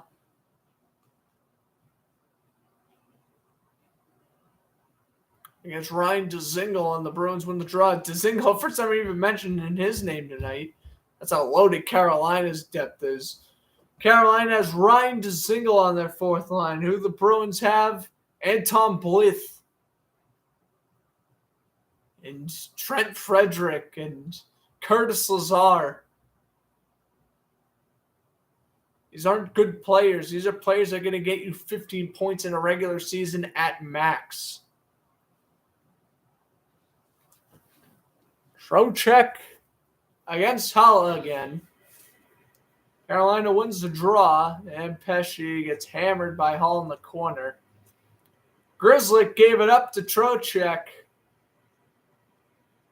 Grzelcyk will pass it to Hall, flipped on in. Allmark will slow it down. He'll leave it for Grzelcyk. He misses the pass to Grzelcyk. Grzelcyk gets cross-checked. No penalty. What else is new? They pass it off the board. Semeshnikov, he tries the lacrosse goal. Well, should have been a late penalty anyway. It's neither here nor there. The Bruins will now bring it up. I say, now the referee's going to keep the whistle silent. And now Grzelcyk's injured. Really? And now the Bruins' second best defenseman's injured. If the night is just getting worse. Hall, McAvoy, Pasternak, and Allmark are all there, and Grzelcyk, he ain't moving much.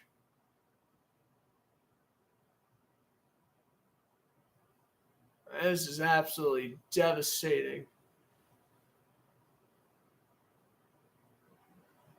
Take a look again here on the replay. Grzelcyk, what even happened here?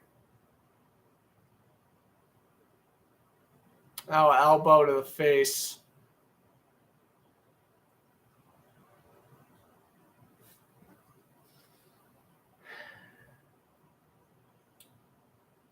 Should be 2 for elbowing.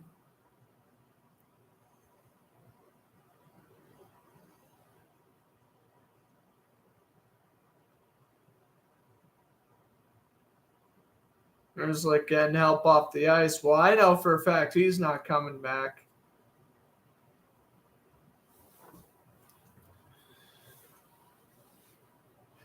Still down the fetal position and now skating off with the help of one of the trainers.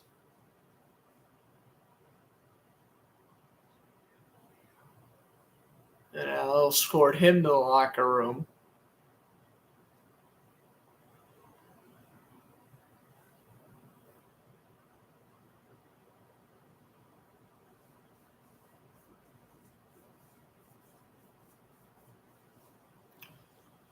Now they're down one of their better defensemen the rest of the way. 5 minutes to go in this second period.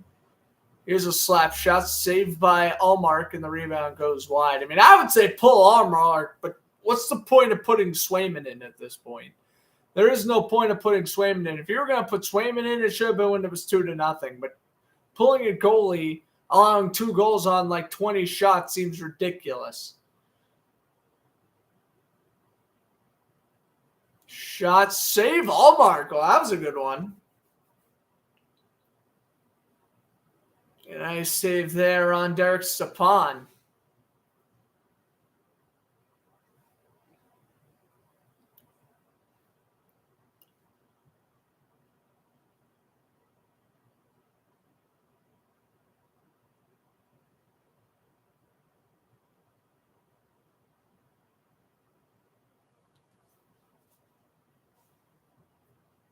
To take the draw against Coyle.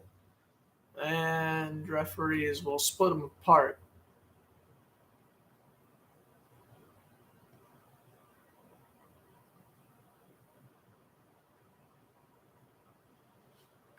Bruins win the face-off. Now DeBrusque tries to flip it up ahead to Coyle. Carolina shoots it back into his end. Allmark will play it around off the arm of Nikas. It was Brent Pesce's 3rd goal of the year. Stahl and Foss with the assists. That's the 4-0 goal. Forbot up ahead. Coyle finds DeBrusque. Back to Coyle. Coyle passes it down low off the right wing. D'Angelo will backhand it forward. Aho lost possession. Here's DeBrusque. Gets back to Riley. Riley avoids offsides, goes on in a shot. Anderson the save.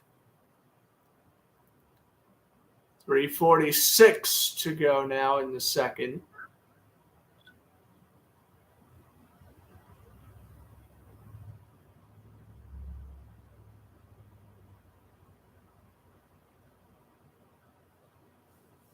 Rob Brendamore, what a job he's done.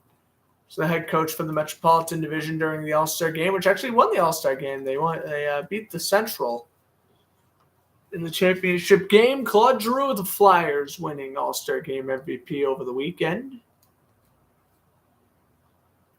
Wrap around, save Anderson. There's a puck loose, and now Bruins down in the net, and that was a cheap shot if I've ever seen one. The play is continuing. There was a Bruin down on the opposite side of the net. Carolina is having free will. They can harm, they can do whatever. The Bruins do anything in retaliation, and they get penalized. What are you supposed to do in a situation like this? Pesce down low. Stahl, that's that one stolen. Off the glass. And yeah, it seemed like whoever that Bruin was who was in the net. He's okay now, but ridiculous. They're going to let the play stay alive there. Here's a low shot on goal by Frederick. That one's blocked. Carlo. Backhanded off the boards.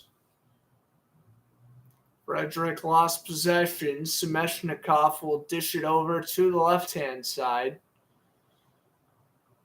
Grizzlick losing possession again. Falls down behind that. Wait a minute. Grizzlick's back out there? Oh, no. That's Forbot. I was like, I saw the 8. I think I was thinking it was Grizzlick. No, it was definitely Forbot. I would be shocked if Grizzly came back. As Frederick finds Riley at the blue line and a glove save by Anderson.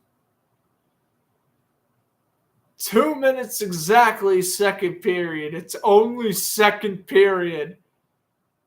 Ugh. I mean, Ian Cole with the high stick. How do you miss this? Ian Cole takes out Pasternak with the high stick. How do you miss that? I don't care if it's 4-0, 3-2, 7-2. I don't care. You gotta call that penalty. Ian Cole, ridiculous. Always a grindy player on Pittsburgh. Couldn't even survive on the St. Louis Blues roster. Goes to Carolina. Easily one of the most defensemen, easily one of the worst defensemen on the team. And now I'm doing, if you thought I couldn't go more Jack Edwards, here you go. I can make the entire third period Jack Edwards Oscar-worthy levels of enjoyment for my Bruin fans here. Icing call here with a minute 24 to go.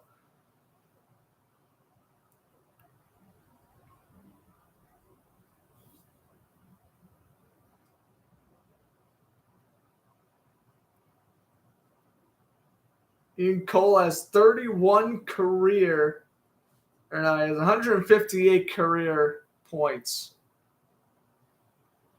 He's been in the league for about a decade. Being a third pairing defenseman. And he takes out the Bruins' best goal scorer.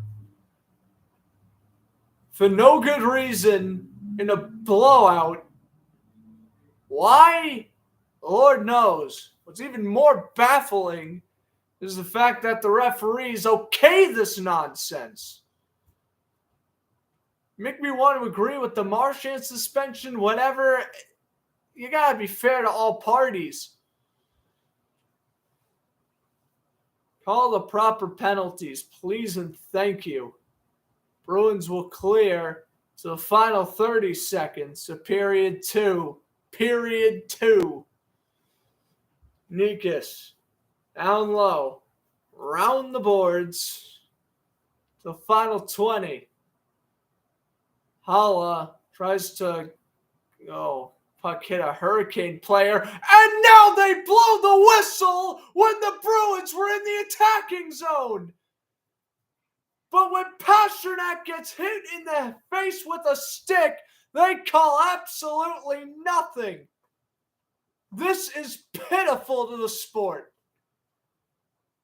Referees are making the Bruins' performance look even worse than what it's looking like. They win the face-off, they go on in, they lose possession. Riley just saying, get me to the locker room. End of 2, 4-0 Carolina. I mean, baffling. Absolutely baffling, these officials. Ian Cole with the high stick on David Pasternak. The play continues. The puck hits a Carolina player. The Bruins steal, have a 2-on-1 rush, and they blow the whistle. Absolutely ridiculous. We're at the end of 2. And more of this misery when it came from after the commercial break. Whenever the third period starts.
I mean, again, it's not like even if the Bruins scored or whatever on that play where they blew the play dead when the Hurricane player got hit with the puck. I mean,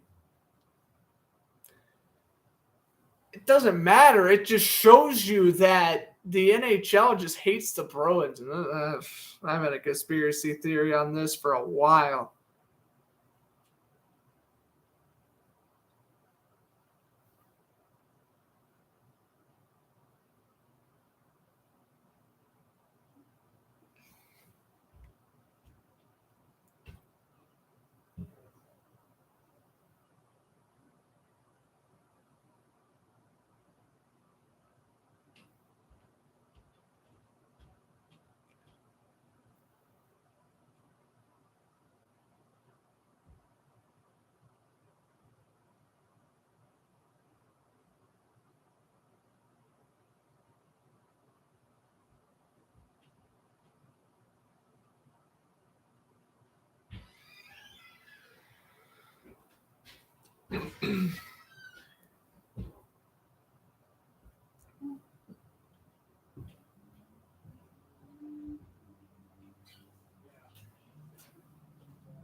I'm going straight to Twitter.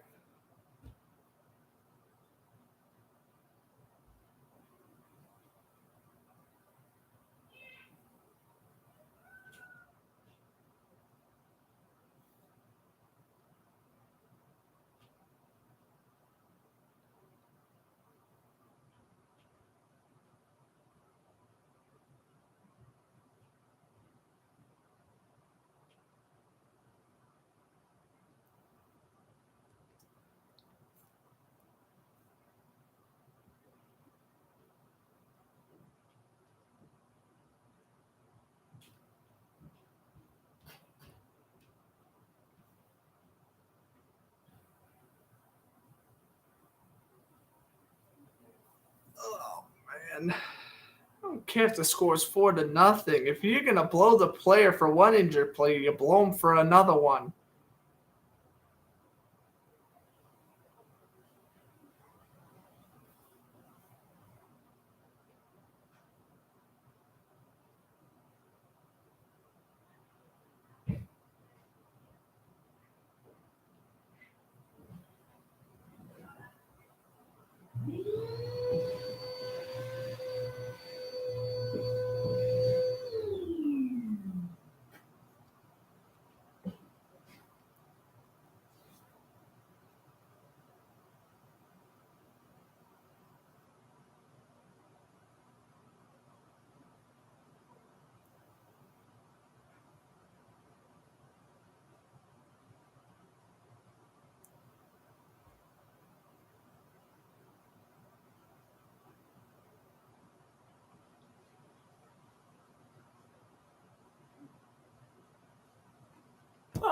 Well, now that I am raging on Twitter, like, I don't know, like most people do when watching sports games and they want to rant on Twitter, they rant on Twitter. Sabres are winning on a night when the Sabres are winning when the Bruins aren't. Good grief. Columbus did beat the Capitals the other night, though. So, 3-1 Sabres over the Blue Jackets. 4-2 Capitals over the Canadians. The Penguins up 1-0 over the Senators. And the Devils up 2-1 over the Blues. On a night where the Sabres and Canadians have scored more goals than the Bruins. Woo. Grizzlies beating the Pistons 95-80. The Nets beating the Wizards 59-55 at half.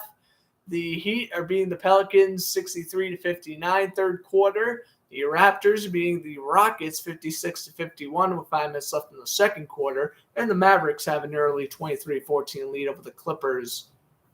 4 minutes to go in the first period, and we got 2 games that aren't starting for another hour.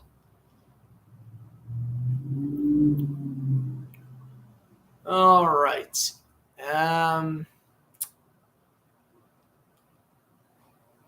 Oh, I guess we have a golf tournament on. That's so, yeah, the PGA Golf Tour. Oh, well. It's a repeat. Never mind. Never mind that. There's no current golf tournament on. All right. Well, probably kill it off about 5 minutes of the intermission. I'm going to be gone a little bit. I'll be back for the third period, though. I mean, I know the Bruins ain't coming back, but hopefully they can score a couple of goals and make the game look slightly better than what it is right now. I don't know, but stay tuned. Third period coming soon. Just maybe the Bruins will come back and somehow force overtime or whatever. I ain't banking on it, but well, seen crazier things in life. So we'll see what happens. Bruins Canes third period coming up in a little bit. Go grab a snack, go use the restroom, do whatever you need to do. Third period's probably starting in about probably 8 minutes or so. See you then.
We are back, third period about to get underway. Bruins and Hurricanes 4-0. Carolina leads. They have now outscored the Bruins 11-1 in the last two regular season matchups.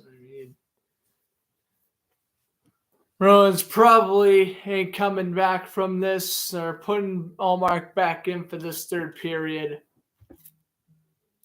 Bruins need to score at least 3 goals before the 5-minute mark without allowing one. It's just not going to happen.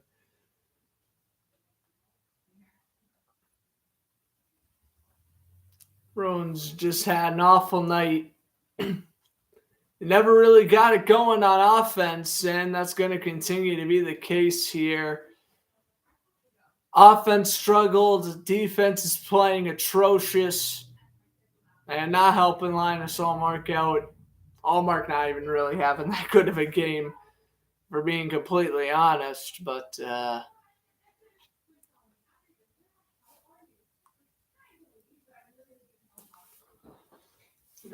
going to have nights like this where, not every game's going to be a close game.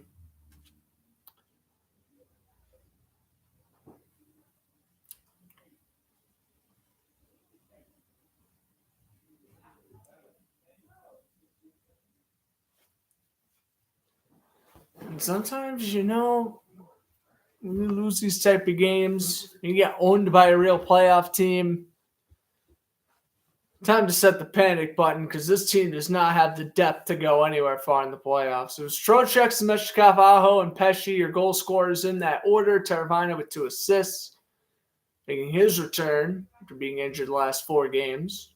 Bruins win the face-off, and they flip it into Carolina zone where we get an icing. Again, Bruins can at least make this a game. If they could at least lose this game 4-2, I don't know, at least satisfy some of the fans who haven't decided to leave yet. You gotta think, people like me who don't go to games often, we're gonna sit through a 4-0 game whether we like it or not. We paid that money to buy our ticket. We're gonna go. You have front row tickets, you're staying. Here's a shot, score! And now the referee's waving no goal. Oh, you gotta be kidding me. It's Foligno who scored. Anderson's down. 22 seconds into the period, Foligno scored what looked to be a clean goal, and they're going to probably call it back as Anderson was run into. I want to see the replay. That looked like a goal, though. We will see the replay. They are attending to Anderson. Brady Shea on Foligno. That's a goal! Foligno has scored. Now the question is, will they count it? They could very well call goalie interference. But the puck is in before the net's off its moorings. Shea pushed Foligno into Anderson. So it'll be close. And what are they calling here? Referee immediately waved no goal. They're going to keep Anderson in there.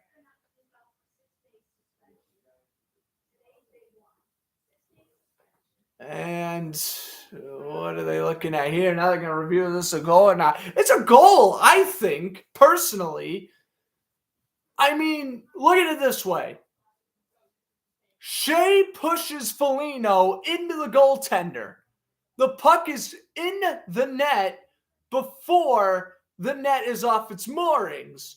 Right there. Therefore, I think it is a clean goal. Oh, and look at Brady Shea saying, hey, Foligno ran into my goalie. Whose fault's that? Look at this.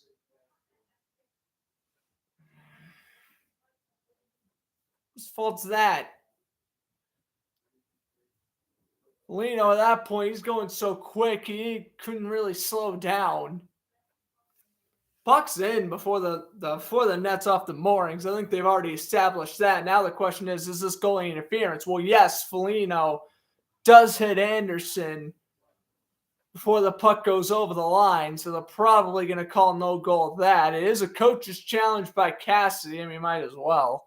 What else are you going to use your coach's challenge on? I think it is definitely worth a shot. It looked like a goal live speed.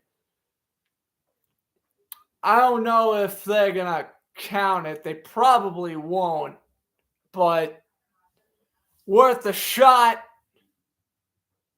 Further review. No goal. Yep. Matt is I mean, what are you gonna do? Again, it looked like it was a goal live speed. I guess it wasn't. I mean, there you go. Bruins, you need to score 4 goals to force overtime. That's how you do it. You score 22 seconds into the period.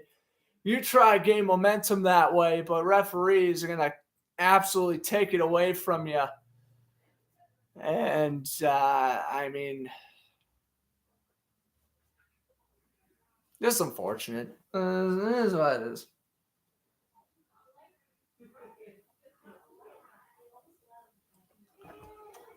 And now DeBruska's in the box. What for? Probably swore at the official or something. Well, just like Marshy, you can't let frustrations get the best of you.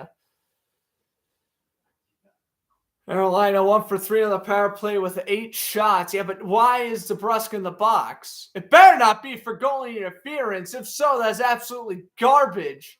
Shea pushed Foligno into the goalie. You don't want to count the goal. That's one thing, but to penalize Boston for that, I think, is absolutely absurdity.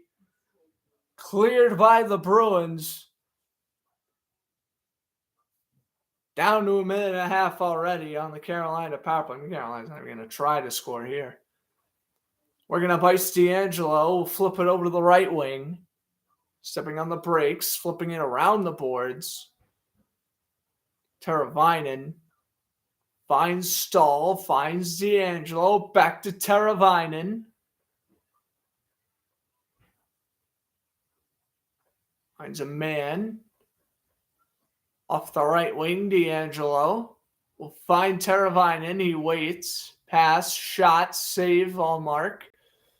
Puck goes into the blue line. D'Angelo keeps it in. Low pass.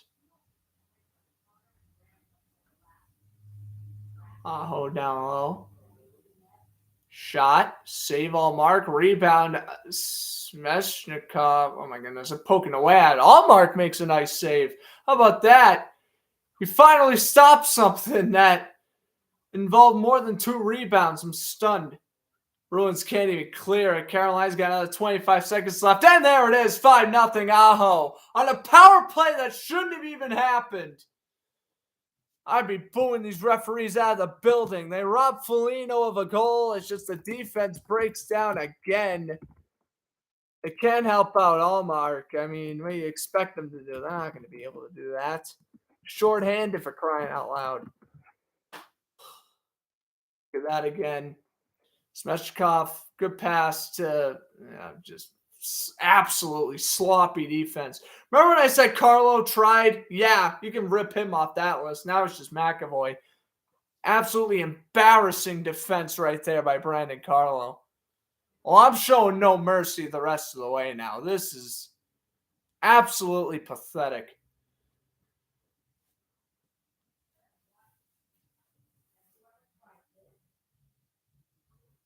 Pastrnak has it. Almost gets tripped up. Didn't matter if Pastrnak got tripped up anyway. The referees would have held the whistle in their pocket anyway. Here's Pastrnak. Backhander, save Anderson. Pass out in front by Studnicka. Bounce off a stick. Out in front, Studnicka. I'm about to explode in excitement if the Bruins score here. They're easily, I don't know what's worse. I mean, the 7-1 game was bad. It's just bad how their 2 worst games of the season came against the same opponent. That's what's driving me nuts about this.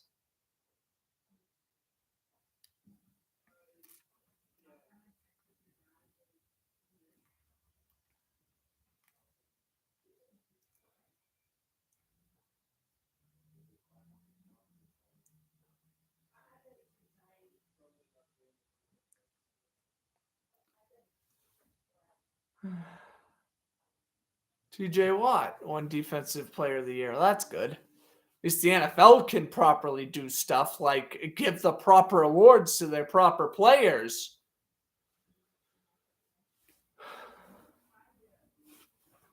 I'll probably go make a post on that right now. Okay, what? The NFL awards were on. I would gladly switch to that. Most people are just on the broadcast now. I don't like them broadcast before the games end.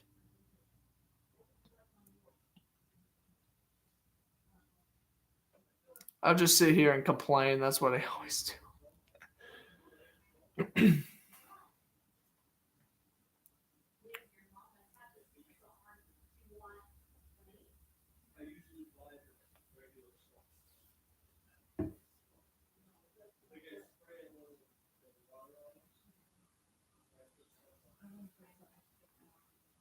Face-off is won by Carolina. Yeah, the NFL awards are on right now. Well, would you look at that?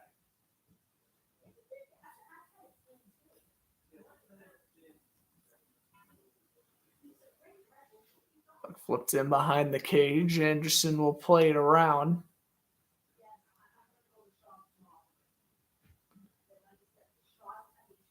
Frederick tries to find a man in the corner, which was Foligno.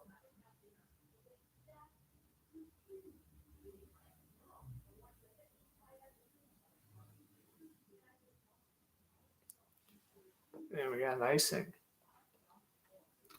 Yeah, the NFL awards are on right now. I'm probably just going to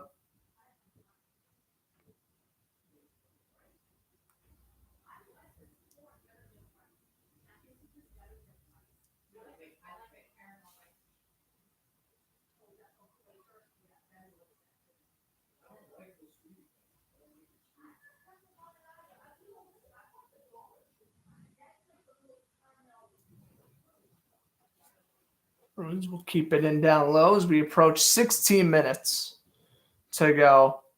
Out in front, save. That last goal was his 21st of the year. Second power play goal for Aho.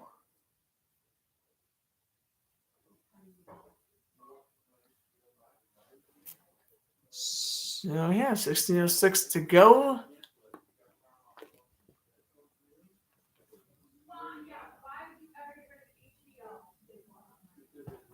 Face-off taken to the left side of Anderson. Draw is won by the Bruins. Carlo takes a slap shot and is blocked out in front because what else is new? Here comes Carolina. Semeshnikov goes on in. A bad deke.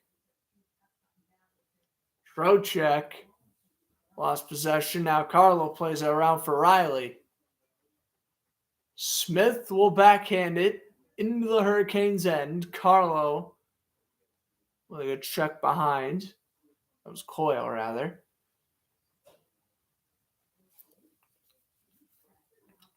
Jarvis goes on in. Quick wrist shot. Missed blocker side. I could have very well went in if it was more on goal. Here's a shot. And save made. Rebound back to Slavin. Pass down low. Slap shot. Nope. I'll mark the save. Andy Smothers.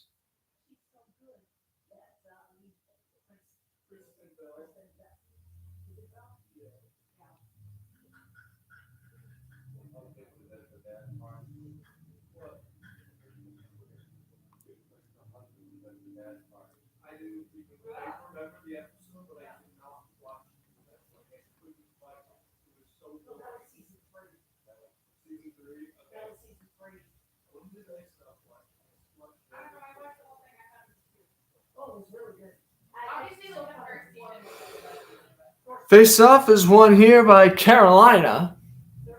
Bruins steal. McAvoy will go on in.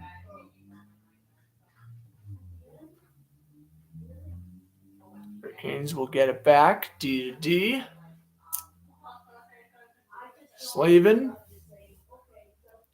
Pass it to Stahl. Allmark will play it aside. Slavin down low to Stahl. And a good body check. Stahl with a backhander out in front. Nope. Slavin D-to-D, shot, save, Hallmark. Astronauts got the rebound. Shoots it in on goal. Hall, take down a man. Pass out in front, offsides waved off. No sack shot, save made. No sack. Got it. Plays it to Curtis Lazar. Doesn't get it to him.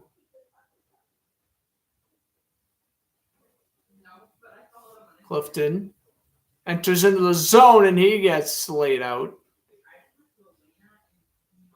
This was college football. I'd say target the leg penalty right there. And we got icing and so if we take it back in Carolina's then. Well, take a look at the wild card race. I mean, really, this isn't the biggest deal. Bruins are going to be 4 points behind Washington at 55 points right now. They have games in hand. They're still going to be 8 points ahead of Detroit. So, I mean, there really is no harm, no foul for them.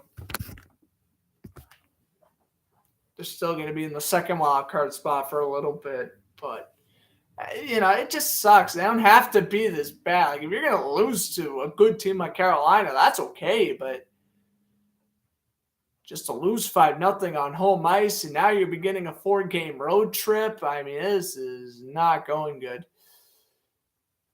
Saved by Allmark. I mean, you got to give Allmark credit where credit's due. He's at least making some pretty nice saves as this game is essentially turned into garbage time for both sides. 13:29 to go. 2 commercial breaks left.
I mean, the only positive that comes away with this for the Bruins is that they got Ottawa and the Islanders in 3 of the last 4. The Ranger game, dude, they are getting annihilated by the Rangers.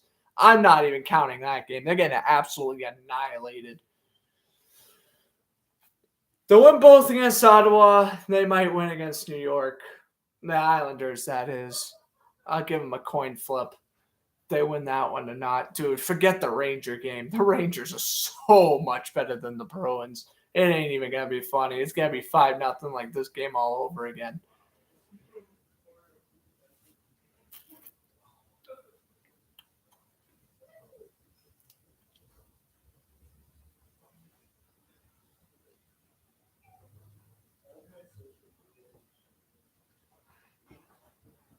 Yeah.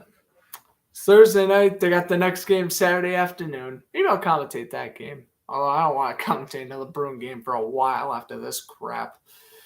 Face off taken to the glove side. Foligno will take the draw against Stahl. Bruins will chip it off the boards, and we got a stoppage.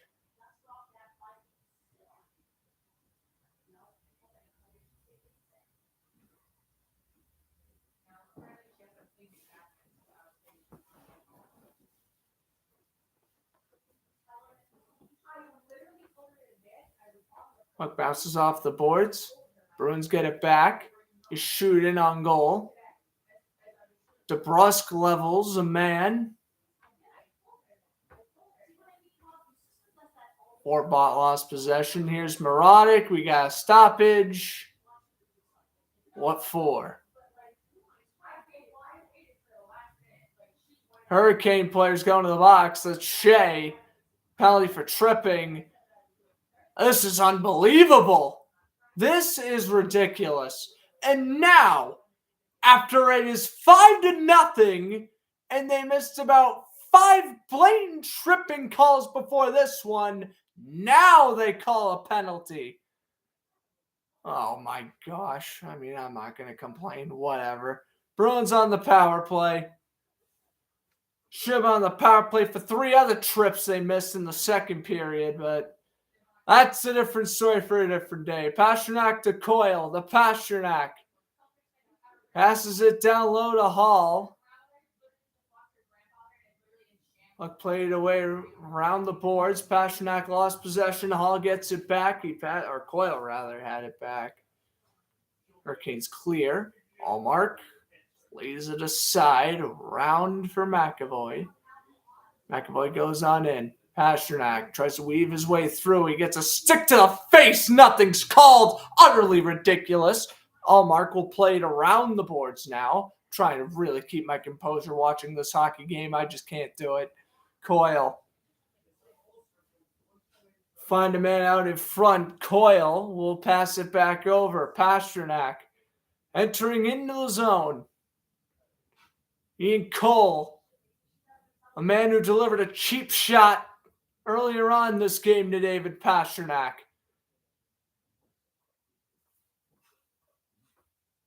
Clear it. McAvoy brings it on in the other way. McAvoy with a backhander. Pass out in front in the slot. Save Anderson. That was probably the best Bruins shot of the period.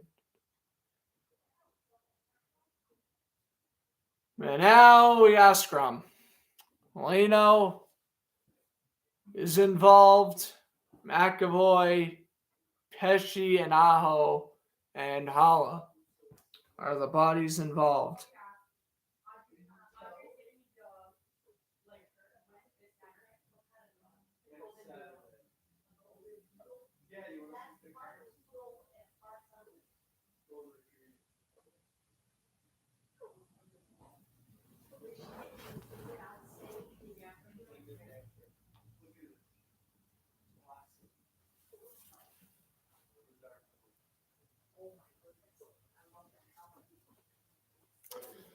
Well, it's 2 Hurricanes in the box.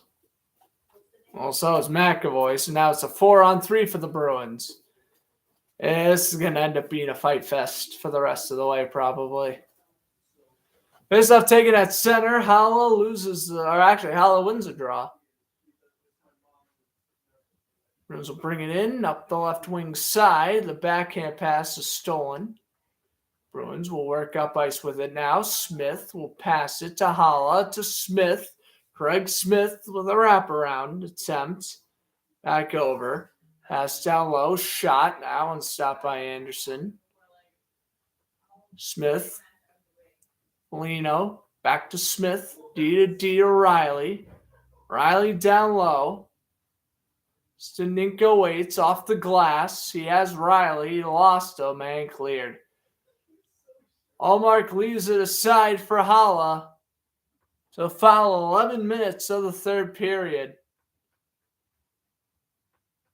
Clifton goes on in. Power play time's expired.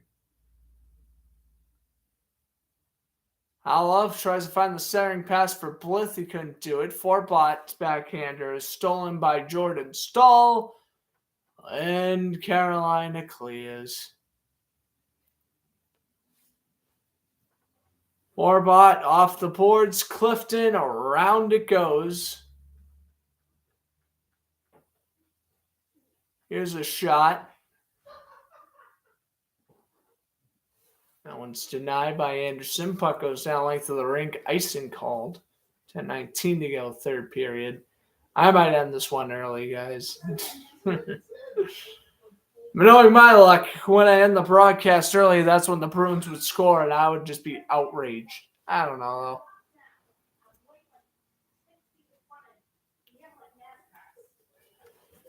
though. Face-off taken to the blocker side of Anderson. Dude, I'm so fed up. I'm just ready to watch the Super Bowl. I'm so fed up with this. I've just been patiently waiting for the Super Bowl for like a week now. Like, I'm just ready to watch the Super Bowl. And I'm stuck watching this garbage hockey team until they get eliminated by April.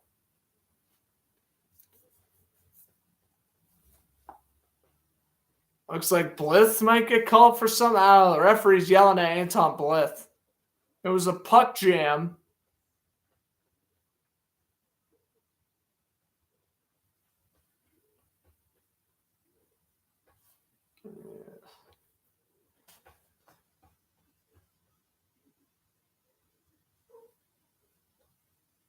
I mean, come on. You just could just tell everybody here at TD Garden, just like, we want this game to be over. That we just want the Bruins to score a couple of goals here.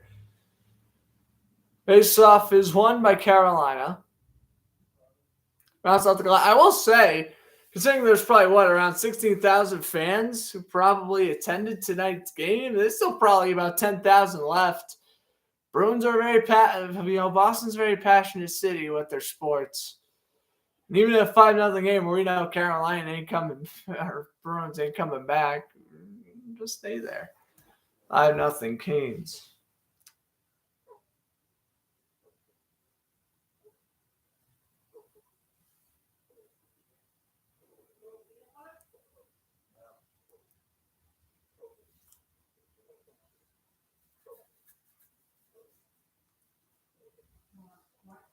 Jamar Chase wins Rookie of the Year. Offensive Rookie of the Year. And then Michael Parsons wins Defensive.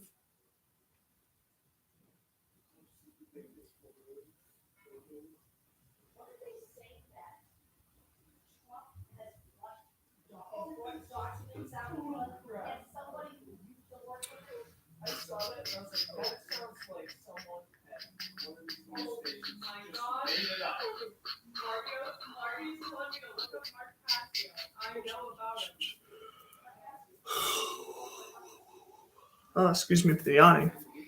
No, that was a different Mark. What is Casio? No, yeah, Casio. This is Casio. Oh.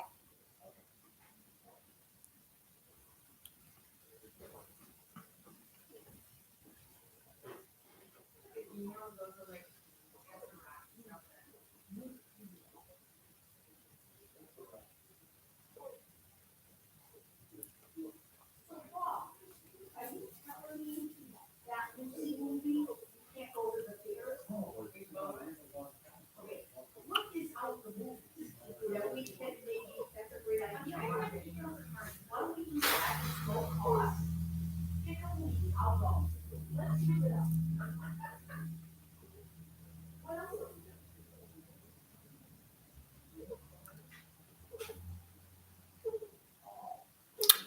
And at commercial break, Sebastian Aho is in the penalty box.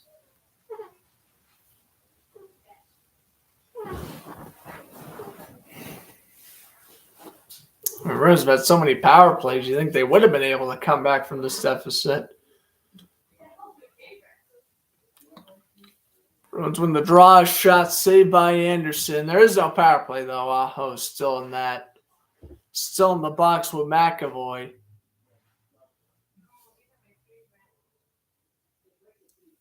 Anderson's looking at a 30-plus save shutout here.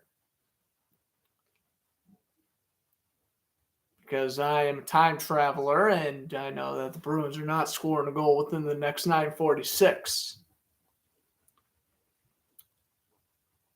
Smith's shot right off the face-off. Round the net out in front for Smith. That's no good. Anderson, good save. Here's a shot by Carlos. Save made. At least they're getting some shots on goal at least. Carlo, another shot. Save made. Puck goes wide of the glove side. Comes Carolina now. Moronic gets hit. Puck goes in around the boards. Flipped out. Slavin lost possession. DeBrusk goes in and misses. Jake DeBrusk's trade value is plummeting as we speak.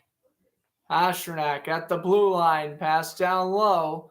Looking for Staninka. I love to see Staninka score a goal. McAvoy down low. One-timer. Missed the net. Again, at least they're actually trying here in this last 840. Here's McAvoy. Quick pass, a shot that one missed to the glove side. Taylor Hall will find Semeshnikov. All a shot by Staninka missed to the blocker side. Bruins keep the puck in the zone momentarily. Flipped into the zone. Bruins steal. Here they come up the other way. And a giveaway. Here comes Carolina.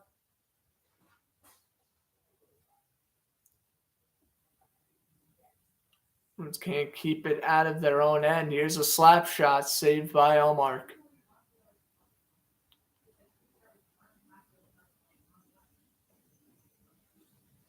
At this point, Bruins are just trying to kill time. And they do. Anderson gives it up. Good hit in the corner. They can't get to the loose puck.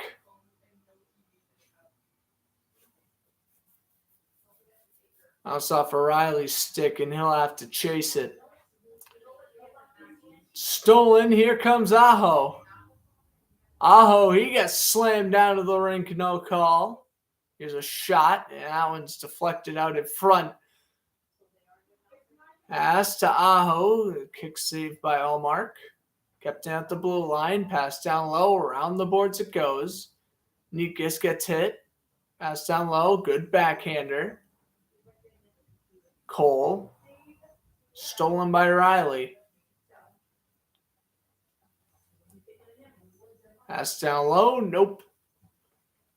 Blocked by Foligno, and he will clear. Now the Bruins will go for a line change. As will Carolina.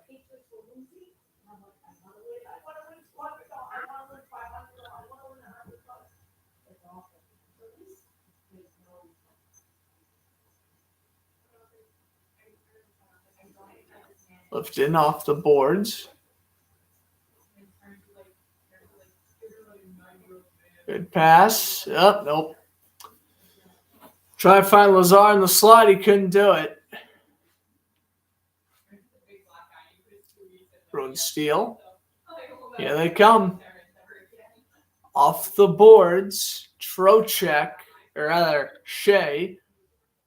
Try to bring it through center. Bashes into the zone. Final 6 in this one. This game still has 5 minutes and 45 seconds left. I don't know how. I really don't know how. Other than a bunch of penalties, I really don't know how this game lasted as long as it lasted. It's 9:40. Usually games are done by now. Shot save, Allmark. There you go. We're going to head to our last commercial break. Bruins need to average a goal per minute to send it into overtime.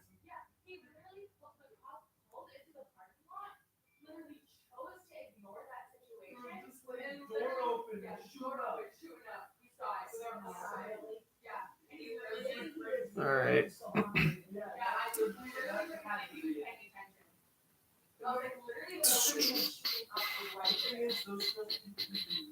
Oh, Capitals beat the Canadians. Oh, yeah, I guess that's what I could do. I could talk about the Eastern Conference and how every other team's doing better than the Bruins right now.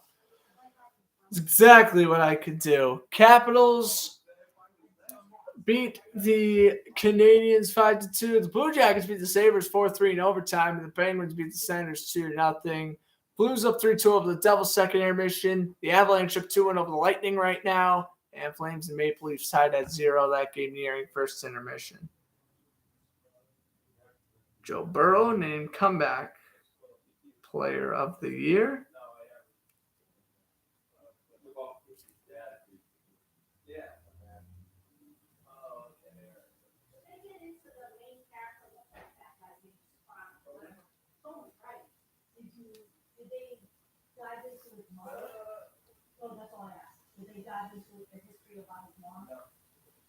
I think he's a winner. I know a little bit of it.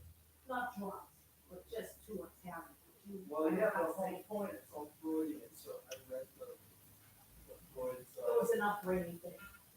Yeah, like Freud interpretation of rage and another book called Three Essays on the Psychosexual Development.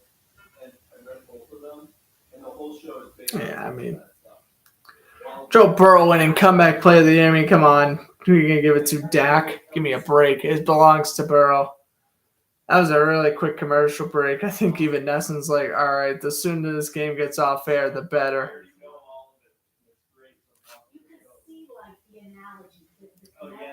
I mean, what's the point of even doing a post game of this garbage? You're just going to be repeating the same stuff like what I've been doing.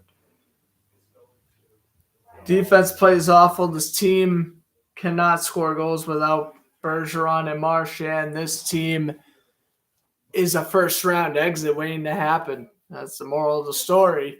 Icing called year 518 left.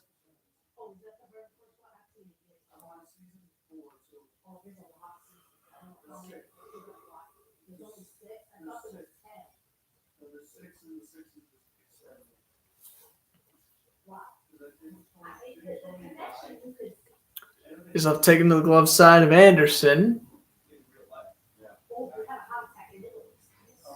Hall, he's got it. Dishes it back and icing, or offsides rather.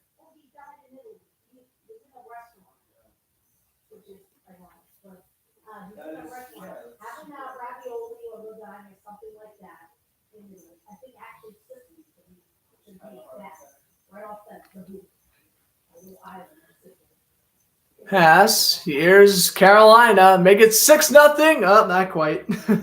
Bounce over the glove. So final five. Ford F-150 is not having fun sponsoring this, Jack. Don't even bother saying it.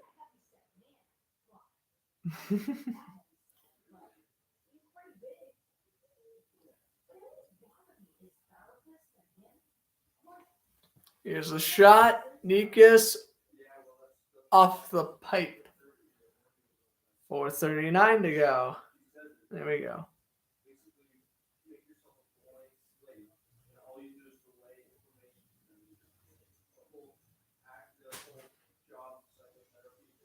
Listening to someone and asking questions about themselves until they realize something that they didn't realize about themselves. So what happens is that you just become basically.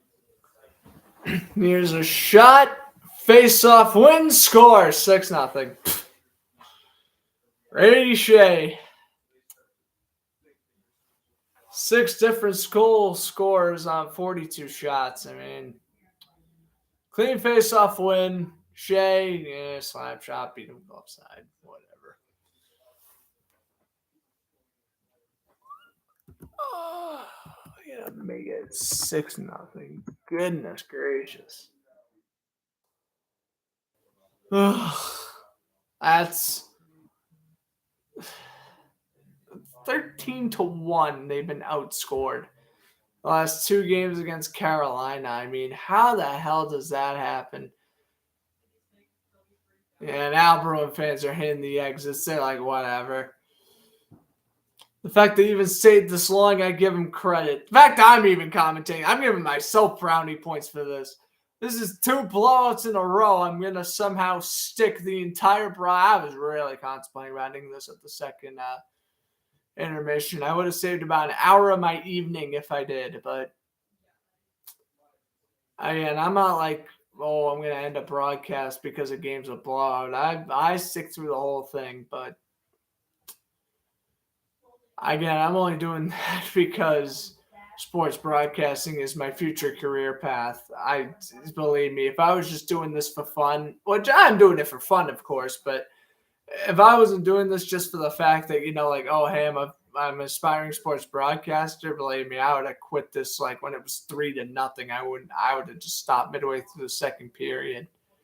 I wouldn't sit through blowouts, but sometimes in life you're going to have to sit through blowouts, and I guess that's why I'm staying on, even though it's just been me complaining for the past hour.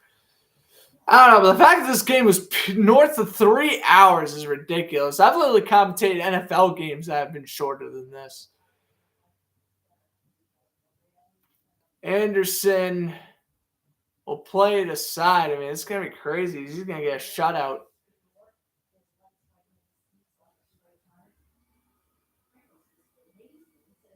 That's down low. Pasternak. Yeah, nope.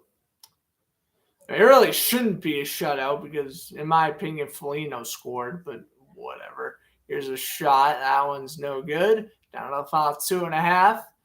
Pass down low to Pasternak. He lost possession and keeping it into the zone is Forbot.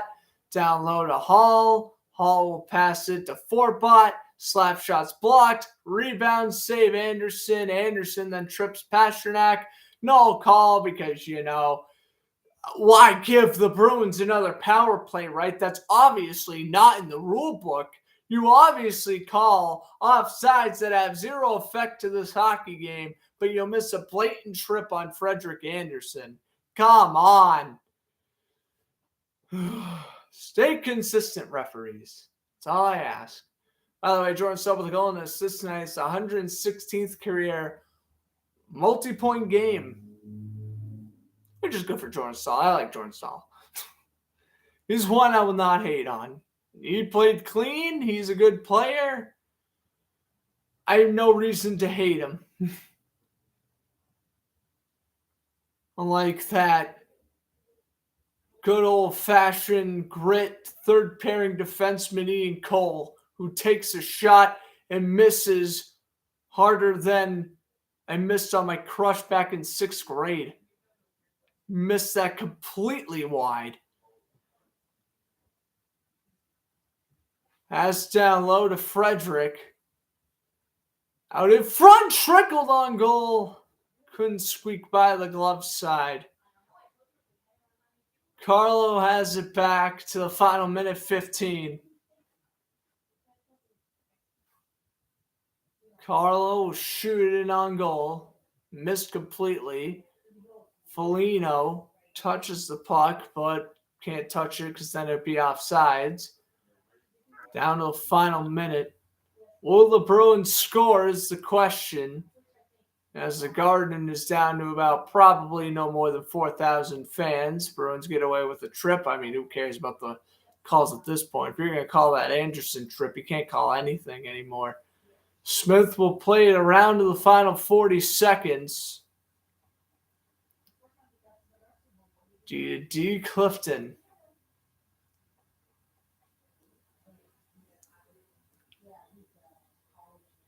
Riley to McAvoy. To the final 20 seconds, that's actually Clifton. Clifton goes on in. Saved by Anderson. And does he smother? He does smother. Everyone enjoyed the broadcast. Grant Fluff from Fletcher Sports Zone saying enjoy the rest of your evening.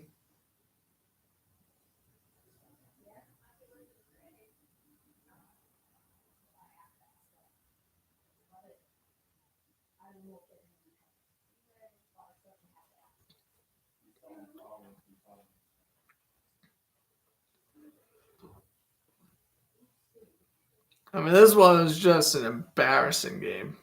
I think the Bruins are in the playoff race because this honestly seems like a game you don't come back from. Well, there's the final. 6-0. Hurricanes win. When's going to be the next Bruin broadcast? Probably Tuesday when they lose to the Rangers. That's literally the next Bruins game I'm going to do is Bruins-Rangers. I know they're going to lose 7-0 that game. I don't know. Maybe I won't do it. But then watch, the Bruins win. Because Bergeron should at least be back in the lineup by that point. Oh, God. Just focus on Ottawa. That's what the Bruins got to do. Just focus on Ottawa. Enjoy the Super Bowl, then focus on the Rangers. Hope everyone enjoyed the broadcast. I'm Grant Fluff from Fletcher Sports. I'm saying enjoy the rest of your evening. I don't think I'm commentating another Bruin Hurricane game unless if it's the playoffs. I'm done with this. It's obvious Carolina is going to win by a blowout. They have now outscored the Bruins 13-1. 13-1 in the last 2 regular season games. Absolutely abysmal. Bruins just got to focus on the Senators and take it from there. Until next time, see you guys later. My next video on the channel, I'll try to squeeze in one more commentary before the Super Bowl pregame show. I don't know if I will, but that'll be determined soon. See you guys in the next video.